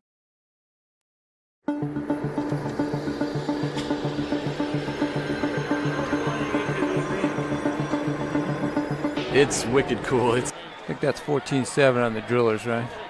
That's what it was the first half. One thing about Kern Schools is you get to do your banking your way. I still like writing checks and visiting my branch. For me, it's all about the mobile. And I still do everything online or through the ATM. So no matter how you do your banking, Kern Schools is always there. Kern Schools. Together, we have something special. One thing about Kern Schools is you get to do your banking your way. I still like writing checks and visiting my branch. For me, it's all about the mobile. And I still do everything online or through the ATM. So no matter how you do your banking, Kern Schools is always there. Kern Schools, together. And welcome back for the third quarter. The score right now, the Frontier Titans behind, trailing the Liberty Patriots 21-0. Other scores from around the league at the end of the first quarter: North 0, South 0. West is up. Actually, that's not correct. It's 6-6, I believe now, isn't it? Oh, 12-6, excuse me. West is up 14-10 on East. Garces up on BHS 14-7 right now. Tehachapi 13-7 over Independence. BCHS leads Chavez 35-0, and Centennial leads Stockdale 14-3. In other scores, Shafter over Taft right now 21-0, and Highland leads Foothill 63-14. So the other live stream game is North versus South right now. This game got a little out of hand on Frontier in the first part of this game, 21-0 right now, and they really couldn't get the offense kind of going very fast, could they? No, they couldn't really get anything going other than Tate Johnson broke off a pretty good run but got called back for a personal foul. So their best part of that first half was their punt game. And a big side that we saw to Liberty's offense at the end of that first half, Sam Stewart going a seam route right out of the backfield, straight down the middle, had no coverage, just overthrown by Isaiah Hill. Otherwise, they would have had 28 on the board. 28 on the board, yeah. You might see some more out of Frontier. You know, we saw J.J. Flores touch the ball 2 or 3 times, but we haven't seen the big tight end, Shelton, I believe his name is. He had one thrown to him that was a little bit behind, no reception so far in the first half. But hopefully we'll see a little bit more production out of him. What do you see as the key to the offensive production for Frontier in this second half? Well, they got to mix it up. You know, occasionally Johnson was doing good. You got to give all the credit to Liberty. Liberty's doing a good job putting pressure on the passer with just 4, playing a very sound defensive game, you know, and when they do blitz, it's more of a run blitz to try to get to Johnson. All right, well, we're going to go back down to this one. The second half just getting ready to kick off right now. Set to send it away, number 19.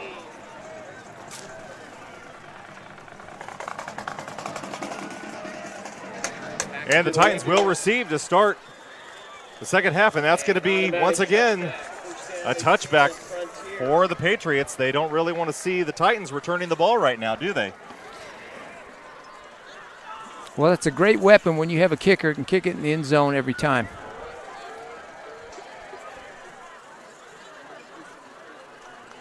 Frontier will have the ball to start the second half here at their own 20-yard line. First down and 10 to go.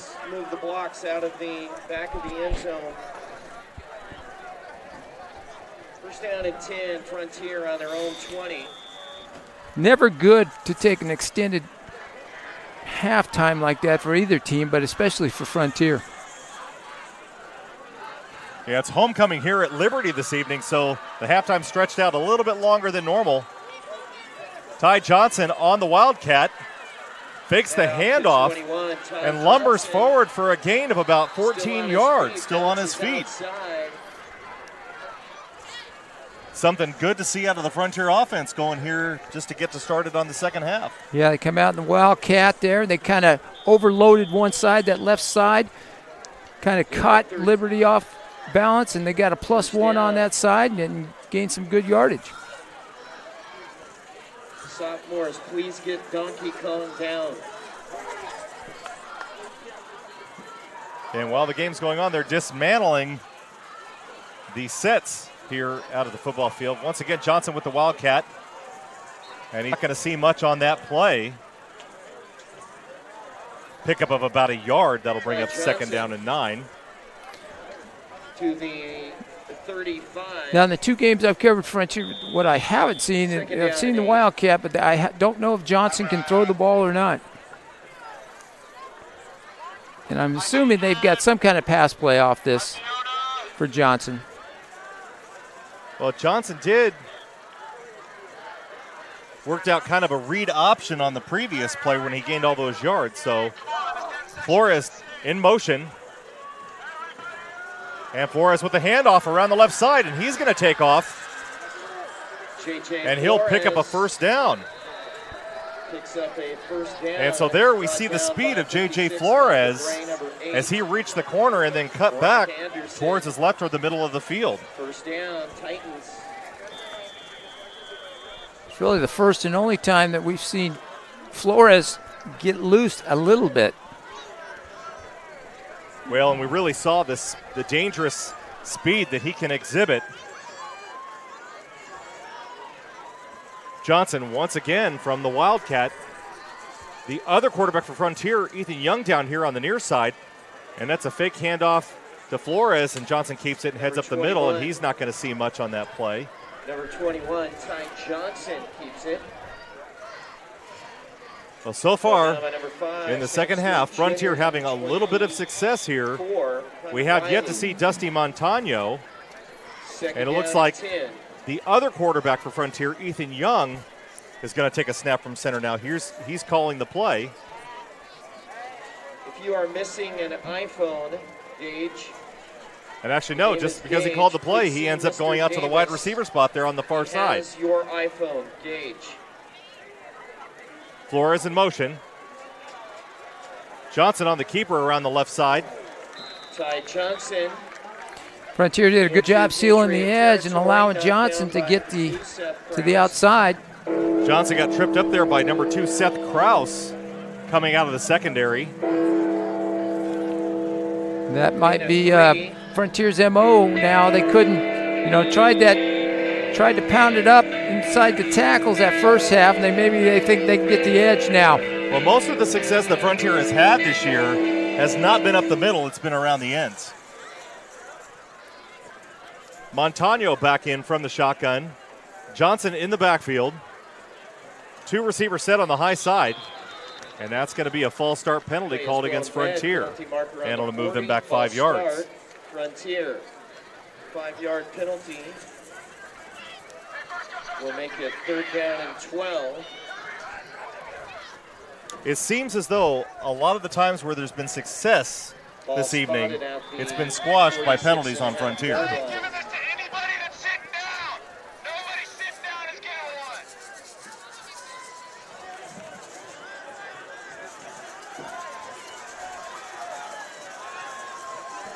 Third down and 12 for Frontier from their own 47-yard line. Let's see if they get the tight end involved here. Montano back to pass, and he throws a short one. I think he trapped it. And it's trapped. And once again, that's the big receiver we were talking about. Number 88, Caden Shelton, not able to hold on to that ball. Montano threw it a little bit low. And that'll bring up 4th down for Frontier. 4th down. Tanner Neal back to punt. Jordan Cobb to return for Liberty. Gage Villarreal, pick up your iPhone, please. Gage Villarreal. Fans, once again, you can follow Tanner Neal online this year at kick-it.org. For every time he scores a field goal or gets a touchback, you can sponsor Tanner in his goal to kick out cancer. He's raising money. So far this year, he's raised over $1,000 in his goal to raise 2018.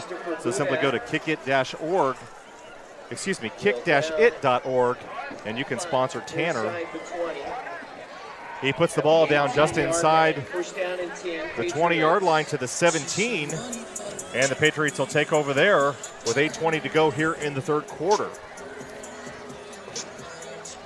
And we'll see what we're going to be looking at here for the second half.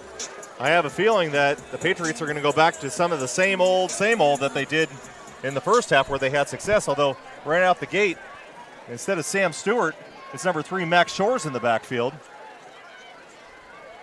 Stewart may be getting a break this evening. Max Shores takes a handoff. Shores on the carry, and the offensive line pushes forward to give him a gain of about 3 yards on the play to the 21-yard line. Well, Stewart's been going both ways, both offense and defense, so it looks like Shores a little change up, a little faster, maybe a little quicker. And Shores did run the ball a little bit in the first half. By 32, Cameron Barnes.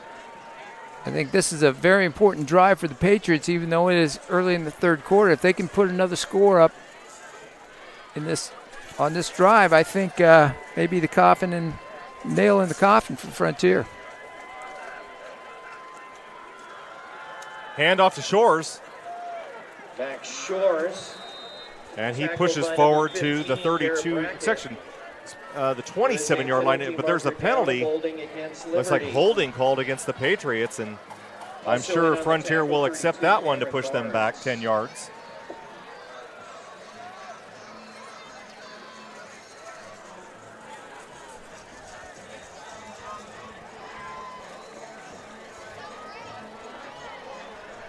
Patriots will have the ball at their own 12-yard line now. Penalty will move the ball back to the Patriot 12. Second down and 17. 7:31 to go here in the third quarter. Second down and 16.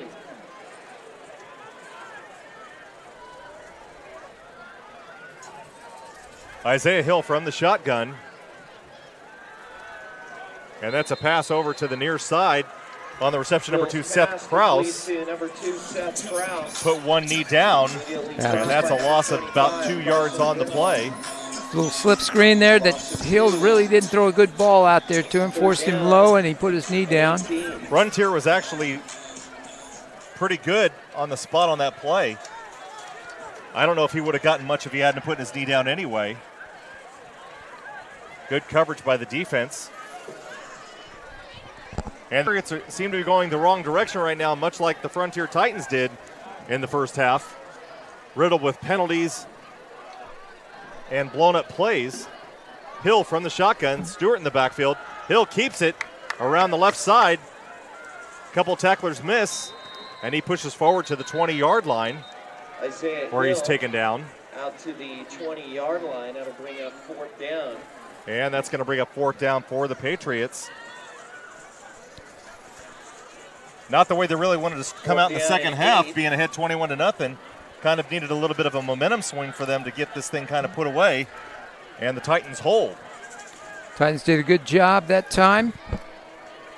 Not letting Liberty pick up that momentum that they had the first half. And J.J. Flores is going to get his first opportunity this evening, it looks like.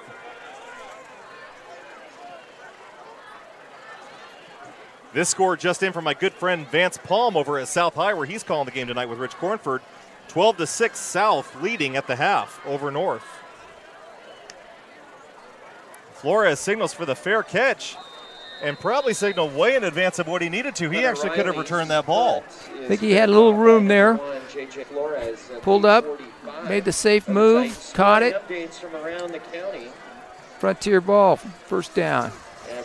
And the Frontier Titans are going to probably the best field position that they've had all night long to start a series at the 45-yard line. Stockdale 3 at Independence in the third. Catchby 13, Independence 7. If I heard that right, Centennial is really putting a good whipping on Stockdale, huh? And I think Centennial's also another team, much like the Patriots, that they have a lot more talent and a lot more potential there this season than what we've seen. And timeout call by Frontier.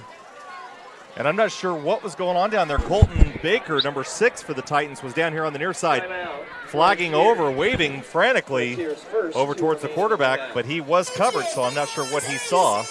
But a timeout called nonetheless.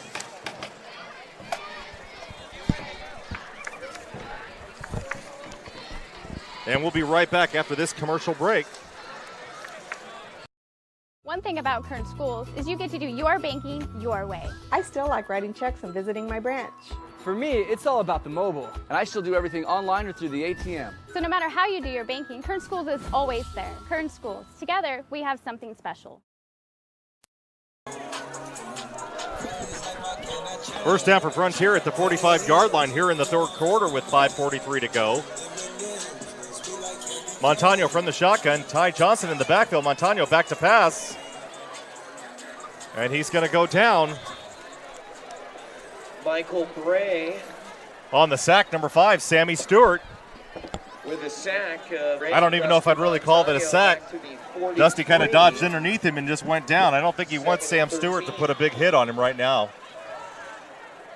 Liberty did a good job that time. Alvarez did a good job taking away the big tight end for Frontier.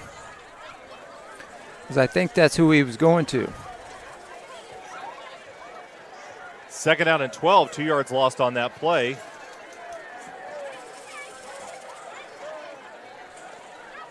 J.J. Flores listed up. He was lined up as the H-back, and he gets the ball, goes around the right side.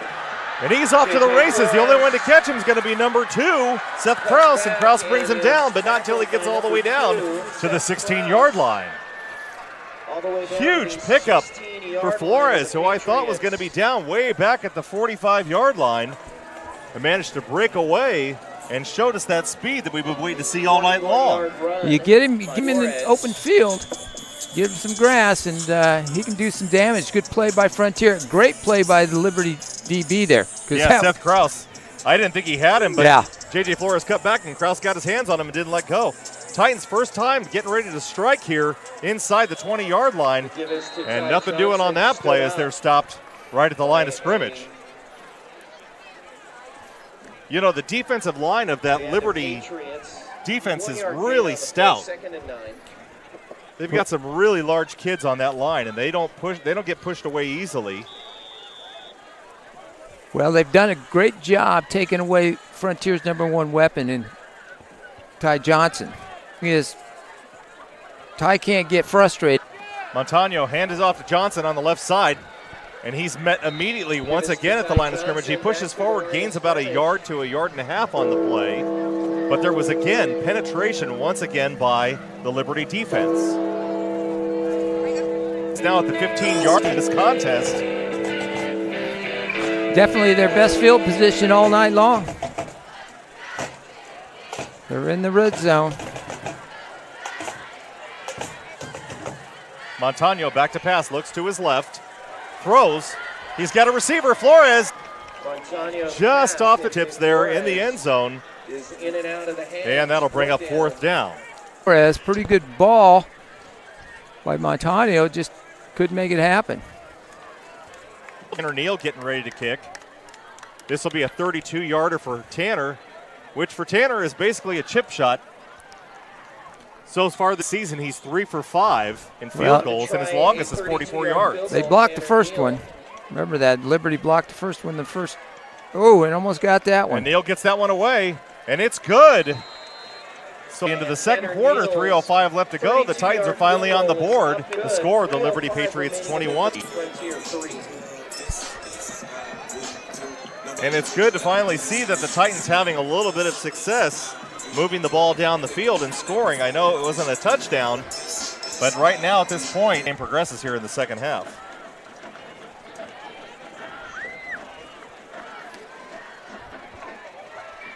Yeah, still lots of football left to play. Once again, we'd like to thank our superintendent district that helped to make all this possible.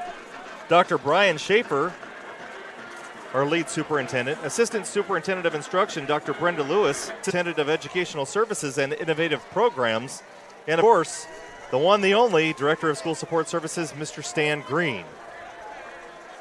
Everybody up for the kickoff.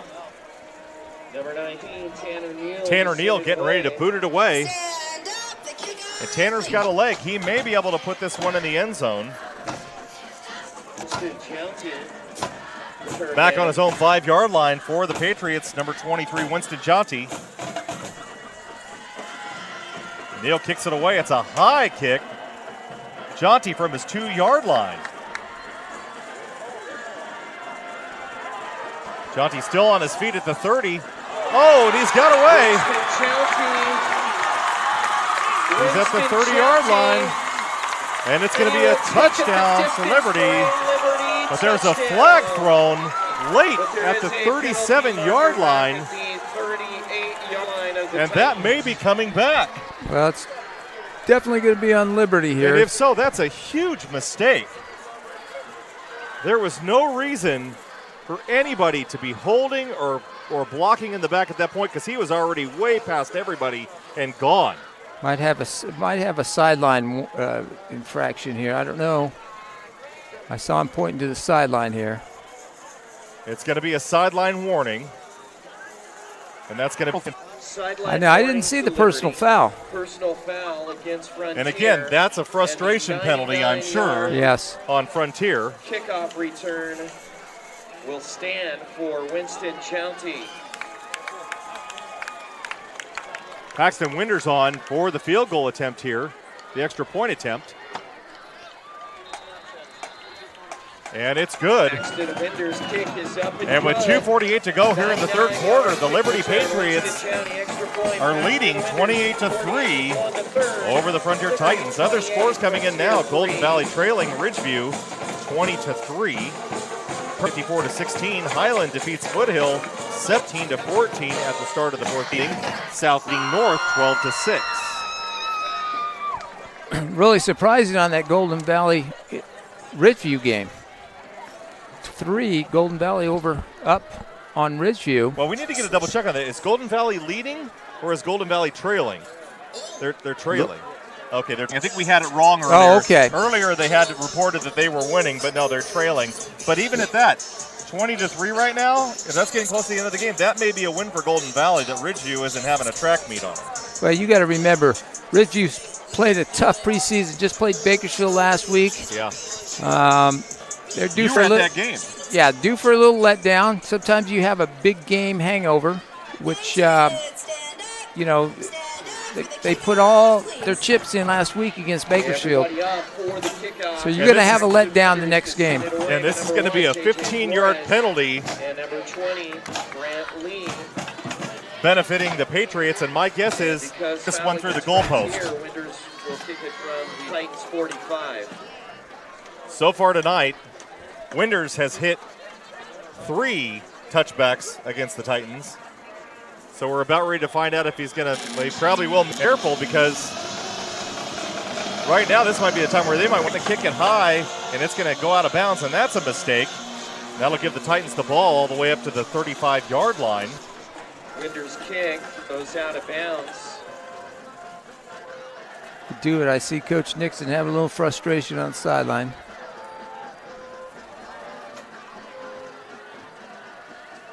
Again, I'm surprised that the Patriots didn't choose to kick an onside kick there because they had the yardage already. Yep. First down and 10, Frontier. And they're spotting the ball at the 20-yard line. 20-yard line.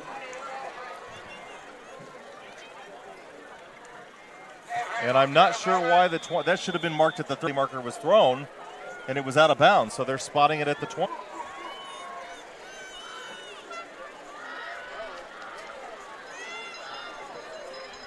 Johnson on the Wildcat keeper. And he pushes forward to the 32-yard line. 32-yard line. A 12-yard run and a first down. And a good run for Johnson. And a first down for Frontier. You know, Rick, my guess is since the penalty yards, instead of being flooded on to the 20. But that still does not seem right. We'll get a rules check on that here pretty soon. Johnson once again and he pushes forward to the 35-yard line. Stewart did a good job there making that solo tackle. If he didn't make that tackle, Johnson's got some room to run. It's second down and 6 to go for the Titans. 1:51, the clock ticking here in the third quarter. Once again, Liberty on top 28-3. A pressure situation now, really having to score on this drive in order to get back in this game. Johnson once again with the keeper, and Stewart's got a hold of him, and Stewart had him in the backfield. Yeah. Stewart with good penetration into the backfield to kind of hold on to Johnson. Johnson still picked up 3 yards on the play, and that'll bring up third down and 4. Well, what you might want to see Liberty do is since Johnson, there hasn't been a threat to throw the ball, is man up and bring more guys into the box. Put more on Johnson to help him out on the run.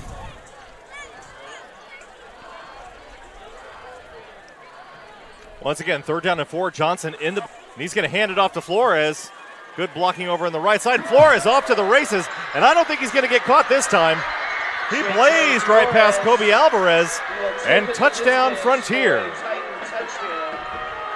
And we really saw the speed of J.J. Flores on that play. He hit that hole and just shot right through it. Yeah. And then Alvarez had no chance for him out there on the end. JJ's one of the fastest kids in town. Had a great track season last year. Transferred over from BCHS after his freshman year, I believe.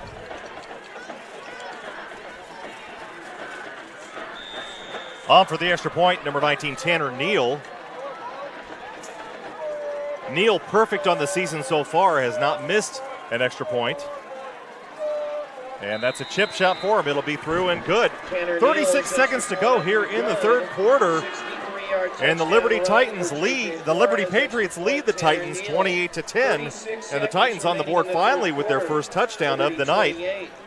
And we're seeing a little bit of success now with the end around by J.J. Flores off to the races. And the Titans finally start to pull a little bit closer. Coach Wren's getting on his defense for not setting that edge and turning that back in to the pursuit. Well, they did have some blocking out there, but they didn't collapse on that hole soon enough. And Flores, I think, got through it faster than what they were ready for him, and he was just gone. And you know right now, Frontier is over in that huddle getting ready to kick off the ball. And they're feeling the pressure kind of taken off of them a little bit right now. We'll see if they can contain on the return a little bit better than they did the last time. Well, and they had Jonte contained the last time a little bit. Jonte kind of just escaped away from him. He's a kid. I don't know if I want to kick to, but you're part of the game. You're down by 18. You know, why not go for the onside? You've got to make something happen, because if you give the Jonte the ball and Liberty the ball back. And Neal boots it away. And he kicked it over to the right side. And on the return. And penalty markers down. Seth Krause on the return. 20-yard line. And now they're all getting a little bit chippy. And we'll see throwing a couple of punches at the end of that. I think one of the Titans on the Patriots. So they're going to get moved back to the 10-yard line. 5 seconds to go here in the third quarter. Titans trailing 10-28. So a little bit of a momentum swing right now. First time power I. And on the tackle, number 42, Austin Mahan. A gain of 11 and a first down for Liberty. The third quarter. Here in the The Liberty Patriots 28, the Frontier Titans 10. Liberty 28, Frontier 10. And we'll be right back after this commercial break. One thing about Kern Schools is you get to do your banking your way. I still like writing checks and visiting my branch. For me, it's all about the mobile. And I still do everything online or through the ATM. So no matter how you do your banking, Kern Schools is always there. Kern Schools. Together, we have something special. One thing about Kern Schools is you get to do your banking your way. I still like writing checks and visiting my branch. For me, it's all about the mobile. And I still do everything online or through the ATM. So no matter how you do your banking, Kern Schools is always there. Kern Schools. Together, we have something special. There are over 100 places to get pizza in Kern County, but only 4 are good enough to be called Tony's. So what's the Tony's Pizza difference? We're not giving away our secrets, but the proof is in the pizza. Tony's Spicy Mexicana, the mouth-watering Hawaiian, the award-winning Chili Verde, and so many more. Trust us, you'll find your favorite. If you want great pizza, you can play the numbers game, or you can get it right the first time. Tony's Pizza, 3 locations in Bakersfield and 1 in Shafter. And we're back here at the start of the fourth quarter.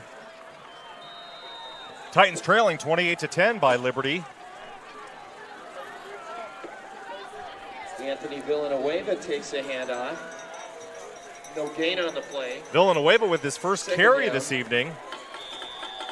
And it's second down and 10 at the 20-yard line for the Patriots.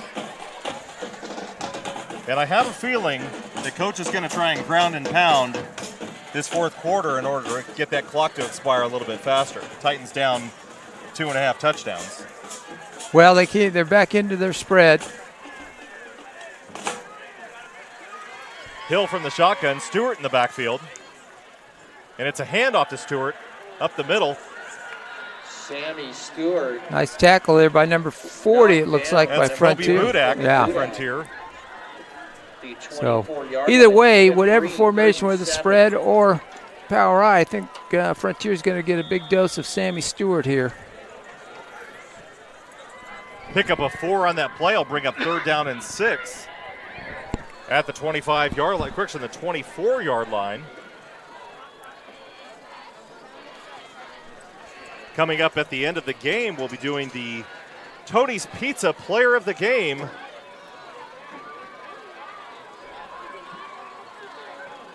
Isaiah Hill once again. Oh, and he mishandles the shotgun. It's kicked by Stewart, and it's recovered by the Titans. Number 40, Kobe Budak. By the Titans. Number 40. Well, speaking of Tony's Player of the Game, Buda moves right in there now as a nominee. I'll tell you what, Isaiah Hill mishandled that snap, and it went right off the foot of Sam Stewart and right into the arms of Kobe Budak. And the Titans will have the ball now at the 23-yard line with 10:28 to go here in the fourth quarter. And a little ray of hope has shined down on the Frontier Titans.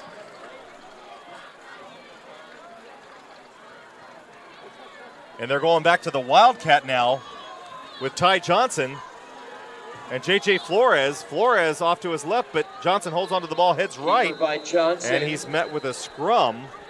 And the whistle blowing, and he's still on his feet, but they're not going to let that one continue. They're going to spot him down at the 19-yard line after a gain of about 3 yards. 3-yard gain. 2nd down and 7. Big series for Frontier right now. They need to put a score up to stay in this ball game. You know, it's kind of funny. It's more of the same as what you were talking about earlier, that, you know, the defense of Liberty doesn't really bite on J.J. Flores going around the end, but he's had a lot of success on that play this evening. I would think Frontier would be going back to that.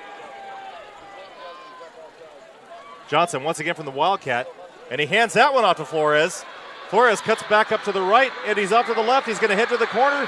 Touchdown, Frontier. J.J. Flores will take it in for a 19-yard touchdown. And the Titans now cutting the lead to 2 scores. Other scores from around the league. Bulldogs now trailing Ridgeview 20-10, so they've scored a touchdown. West is ahead of East 22-19 with 2:36 left in the game.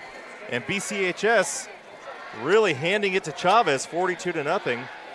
And then this one, a surprise. The Rams lead Bakersfield 17-16 with 1:50 to go in the fourth quarter.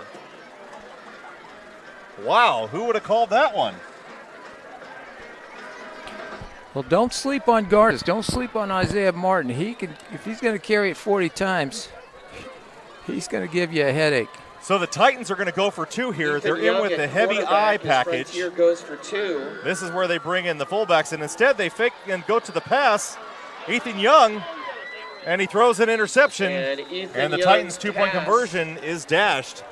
And with 9:29 to go here in the fourth quarter, it's Liberty 28, Frontier 16. Is no good. Yeah, I don't know if you want to start chasing points yet. You know, you don't want to.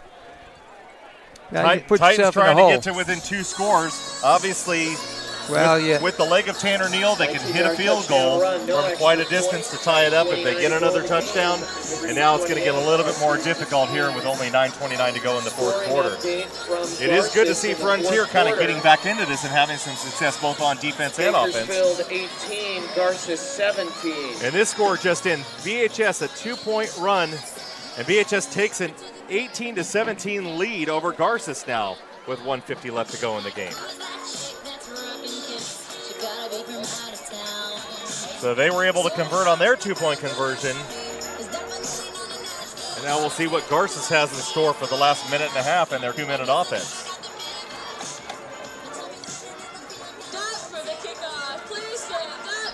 Jonty back deep for the Patriots. Number 19, Tanner Neal. Tanner Neal getting set to kick off from his own 40-yard line. Everybody up for the kickoff. I think once again they're not going to probably want to kick it to Jonty.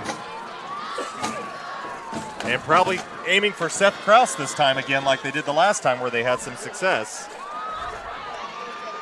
And sure enough, they do. Kraus on the return.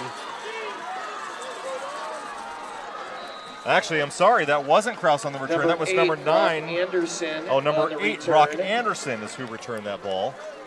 Out to the 29-yard line, first down and 10 Patriots. And the Patriots are going to have the ball at the 29-yard line, first down and 10 to go. 9:22 to go here in the game. Well, the second half, Liberty hasn't put together a very good offensive charge at all. It's been all Frontier. Accepting the return by Jounty.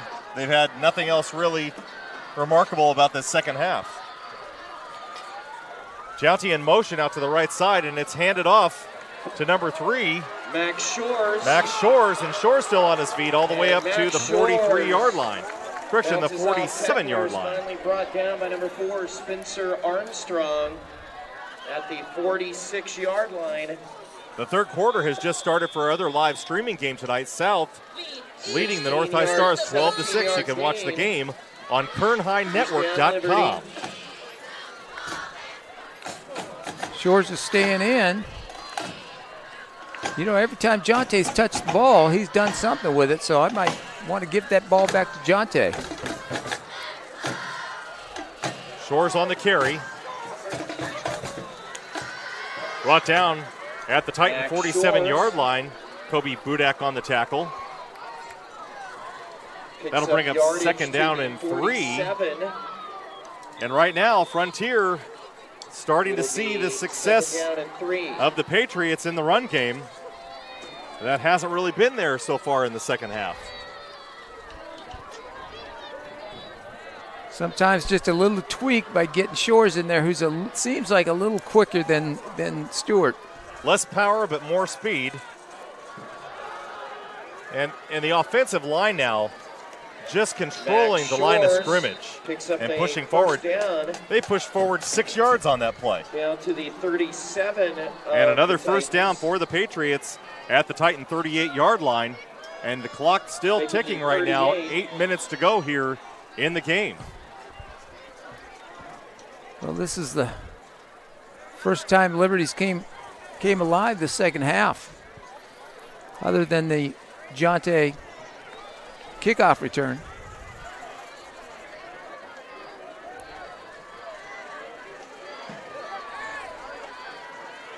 Trips down here on the near side. Isolated receiver on the high side. And once again, another handoff. Max Shores. Max Shores once again on the carry. Plunging ahead to. And he's tripped up by number 32, Cameron Barnes. Stop made by number 40. Barnes, the right defensive end for Frontier, but not after a gain of 5 yards. And it's second down for the Patriots. 7 minutes and 10 seconds to go here in the game. Liberty ball, second down at the 33-yard line. Frontier really needs to get a stop here.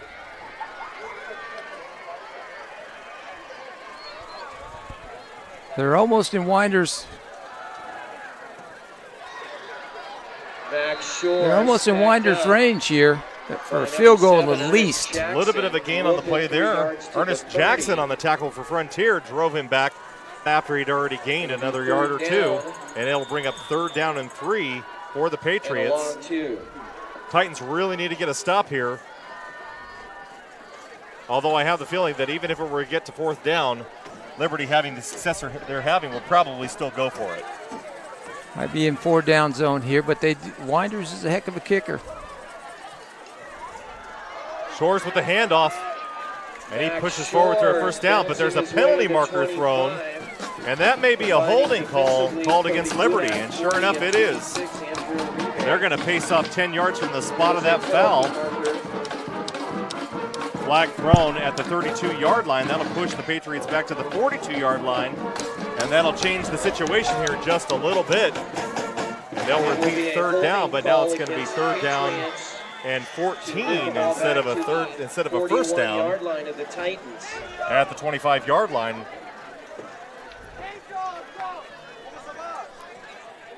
So still a little bit of hope for Frontier. 6 minutes to go here in the fourth quarter.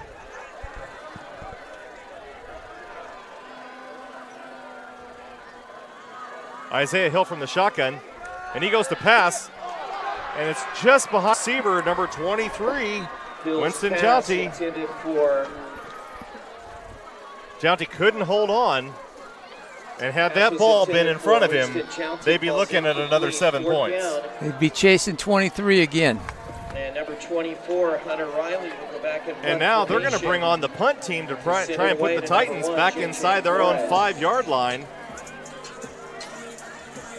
Isaiah Hill has just not gotten to the groove tonight. He hasn't. Well, he had some good passes going in the first half, but fair catch by Flores. But really didn't duplicate it much here. He really hasn't had a lot of opportunity on it. Hasn't done much with his feet or his arm. It's been a lot of Stewart, a lot of Scholes.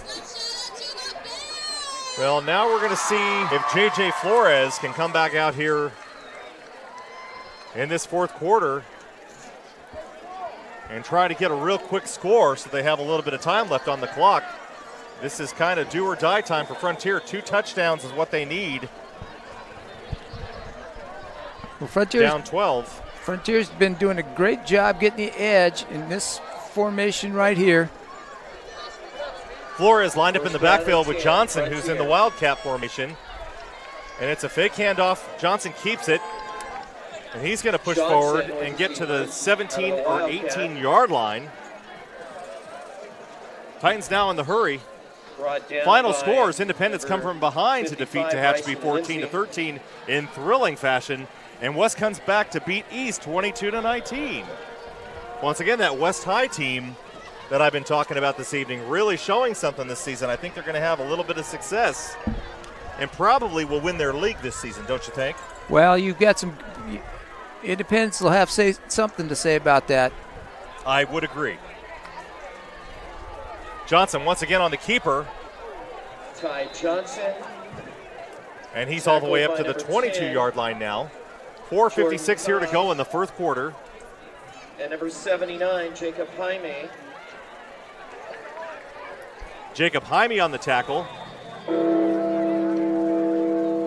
And it's 3rd down and 2 for Frontier.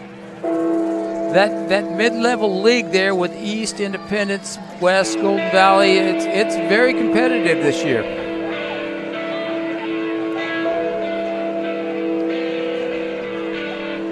Titans going with the heavy package in the power I right now.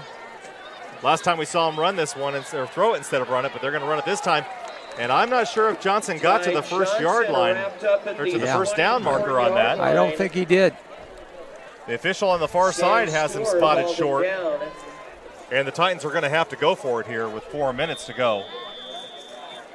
And it's a timeout for measurement by the officials. Official timeout for measurement. Final score from Garces High School. And this final score just coming in just now. 20, Garces 20, 18. BHS 18, Garces and a field goal to win it. 33-yard field goal to win it for Garces. And BHS going down now. They're 1-1 in league, and Garces undefeated.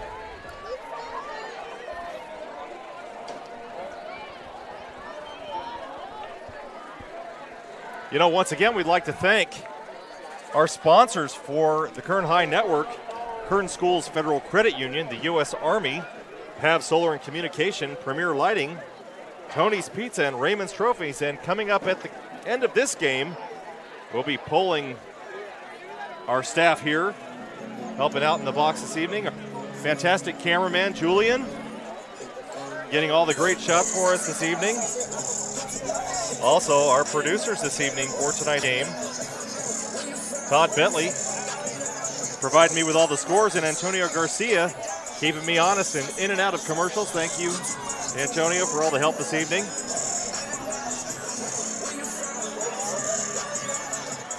So we'll be voting on the Tony's Pizza player of the game. All right, big play here. Power I, 4th and a couple inches. And Johnson stopped, but it looks like he's gotten it. Ty Johnson. So instead of just hitting straight ahead, he dropped his shoulder, kind of headed to his right, and fumbled just past the first down marker to keep the Titans still alive here in the game. 3:45 to go in the contest. Titans have the ball at their own 25-yard line, 1st down and 10.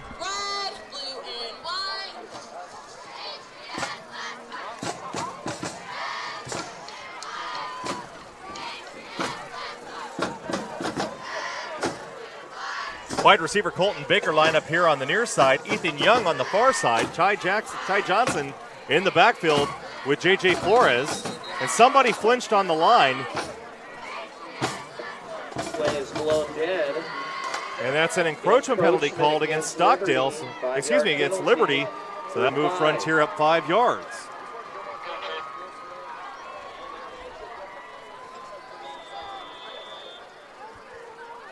Clock wound.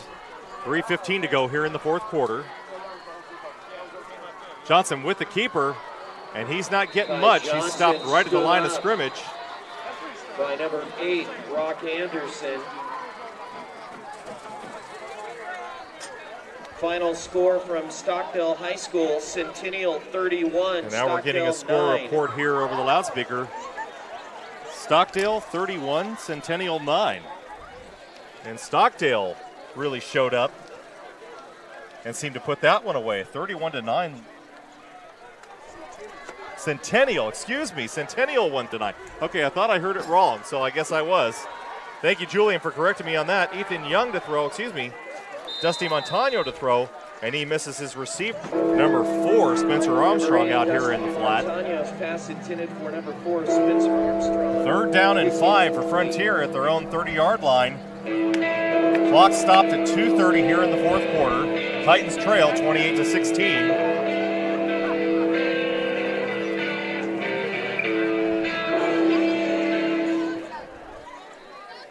And this score just in, South High leading in the third quarter over North High, 18-6. That game, of course, being broadcast on our other game of the week on the Kern High Network at kernhighnetwork.com. Montano from the shotgun. He drops back to pass. He's got a little time, but now he's being chased down to his right. And he throws a really quick pass to Colton Baker, who steps out of bounds at the 40-yard line. That'll be enough to stop the clock and get a first down, and they actually mark him down at the 38. And he will pick up good little heady play by Montano, the quarterback there, keeping his eyes up on the scramble and getting the first down. And unfortunately right now, Frontier running out of time, only 2 minutes and 21 seconds. They're going to need a quick strike. Montano once again back to pass.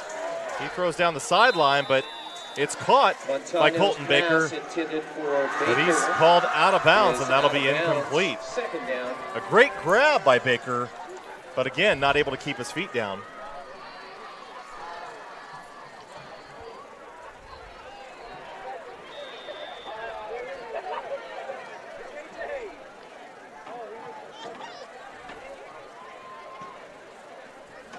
Second down and 10 at the 38-yard line for Frontier.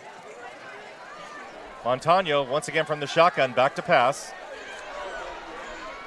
Pressured out of the pocket, and he throws, and it's picked off. Intercepted by the Patriots. And on the interception, number 10, Jordan Cobb. Cobb actually one of the main receivers that we haven't heard much out of this evening, but seems to be the hero of this one, and it's going to be put away for the Patriots. On the Frontier 42-yard line.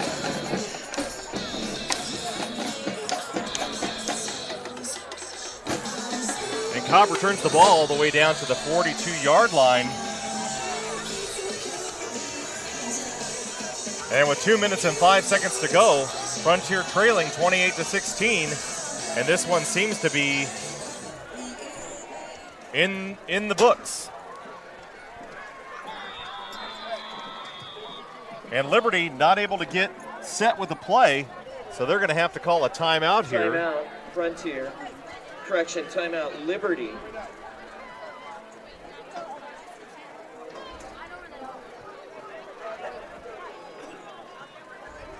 Once again, we'd like to give a special thanks to the administration for Liberty High School for their welcoming us to the stadium this evening for the broadcast. Principal Libby Wyatt, Assistant Principal of Instruction Josh Williams, Josh, an old friend of mine, Assistant Principal of Administration Ron Priest, Athletic Director Tim Davis, and Activity Director Brooke Slayton. And of course, the Frontier Administration, Principal Miss Vicki Thompson, Assistant Principal of Instruction Carla Stallworth, Assistant Principal of Administration Dustin Green, Athletic Director Mike Gibson, and Activities Director Lisa Bolton.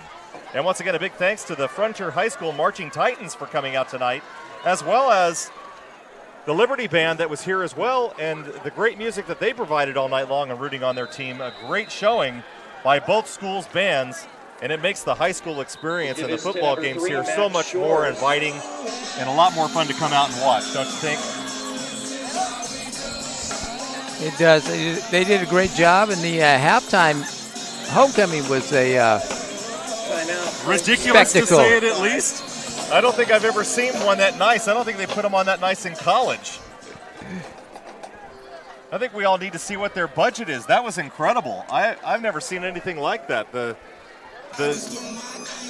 absolute complexity of all of and they're not floats anymore. Now they're starting to do them where they just build them on the ground and they don't run them down the track anymore. Well, this was started way back because you don't want to drive on these tartan tracks. You know, you're going to see here and BHS have these stationary Well, and they've been talking floats. about doing that at other schools as well. I think Frontier had that discussion for maybe next year of getting rid of the trucks and kicking up all the dust and everything else that halftime, kind of shows, and making them all stationary. So a lot of celebration going on over here on the Liberty side for their first league opening game here for the Southwest Yosemite League. And, Frontier's going to go back to the drawing board, and they did have some success this evening, but a few things didn't go right. And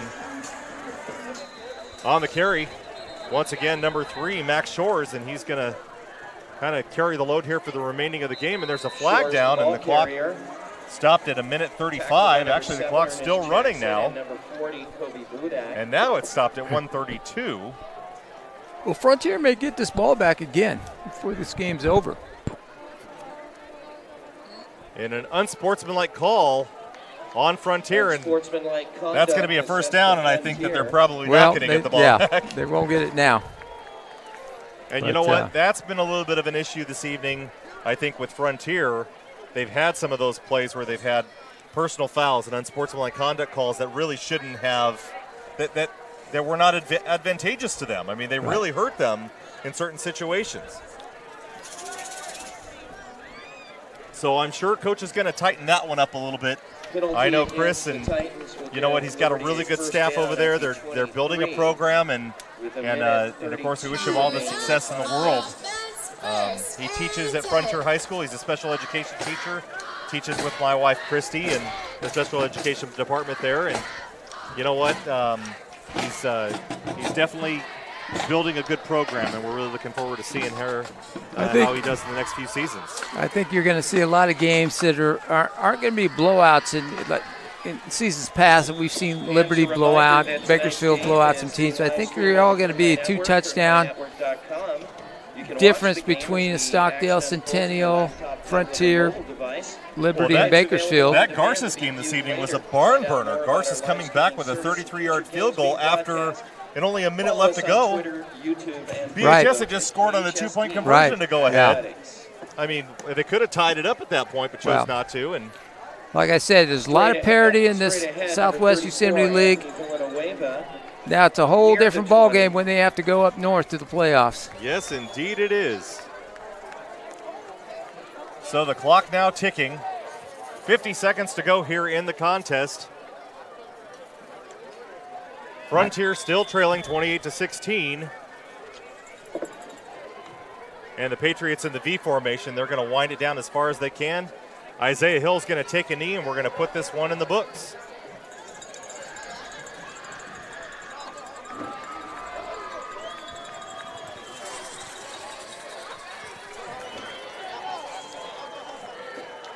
And 22 seconds.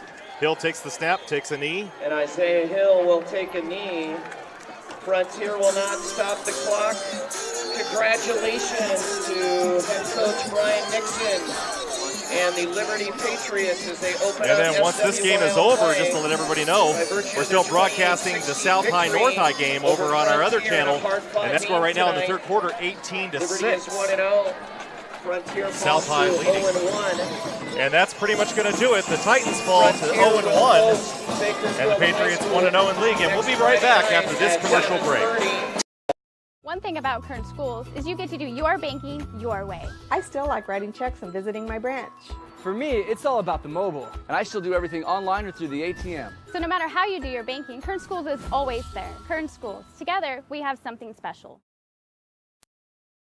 One thing about Kern Schools is you get to do your banking your way. I still like writing checks and visiting my branch. For me, it's all about the mobile. And I still do everything online or through the ATM. So no matter how you do your banking, Kern Schools is always there. Kern Schools. Together, we have something special. There are over 100 places to get pizza in Kern County, but only 4 are good enough to be called Tony's. So what's the Tony's Pizza difference? We're not giving away our secrets, but the proof is in the pizza. Tony's Spicy Mexicana, the mouth-watering Hawaiian, the award-winning Chili Verde, and so many more. Trust us, you'll find your favorite. If you want great pizza, you can play the numbers game, or you can get it right the first time. Tony's Pizza, 3 locations in Bakersfield and 1 in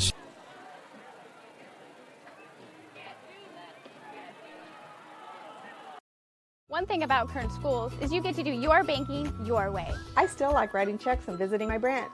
For me, it's all about the mobile. And I still do everything online or through the ATM. So no matter how you do your banking, Kern Schools is always. And we're back. The final score, the Frontier Titans lose to the Liberty Patriots 28-16. Tom Myers, Rick Van Horn, quite a game this evening. What do you think about the Liberty Patriots coming out? 1-4. We knew that wasn't a real true 1-4. Well, it's a true 1-4. They lost those games. It's just they lost them to out-of-town teams, Some and pretty they were very heavy-loaded good teams. competition, You can't take away those losses. But I, like I said, beginning of this broadcast, I think they're the team to beat here in town. Yeah. Well, and something that we saw in Frontier, they really didn't come out much in the first half and do much of anything, but then they showed something to us in the second half. Had a couple plays. J.J. Flores, he's a game breaker, and he broke 2 long ones and put him back in the game. And they ran the Wildcat with Ty Johnson a lot more than I thought that they would this evening. I don't know if that was because Dusty Montano last week did suffer an injury to his knee, so he might have had a little bit of that affecting him, which is the reason why they kind of went to Ty Johnson during the most of the game. That and their passing game was kind of ineffective throughout the whole game. Liberty did a good job putting pressure on Montano, and they were doing just as well. And we're on a live broadcast right now, and so Randy, if you'll kind of hit on behind me here. Randy Weldon, our statistician over at Frontier High School.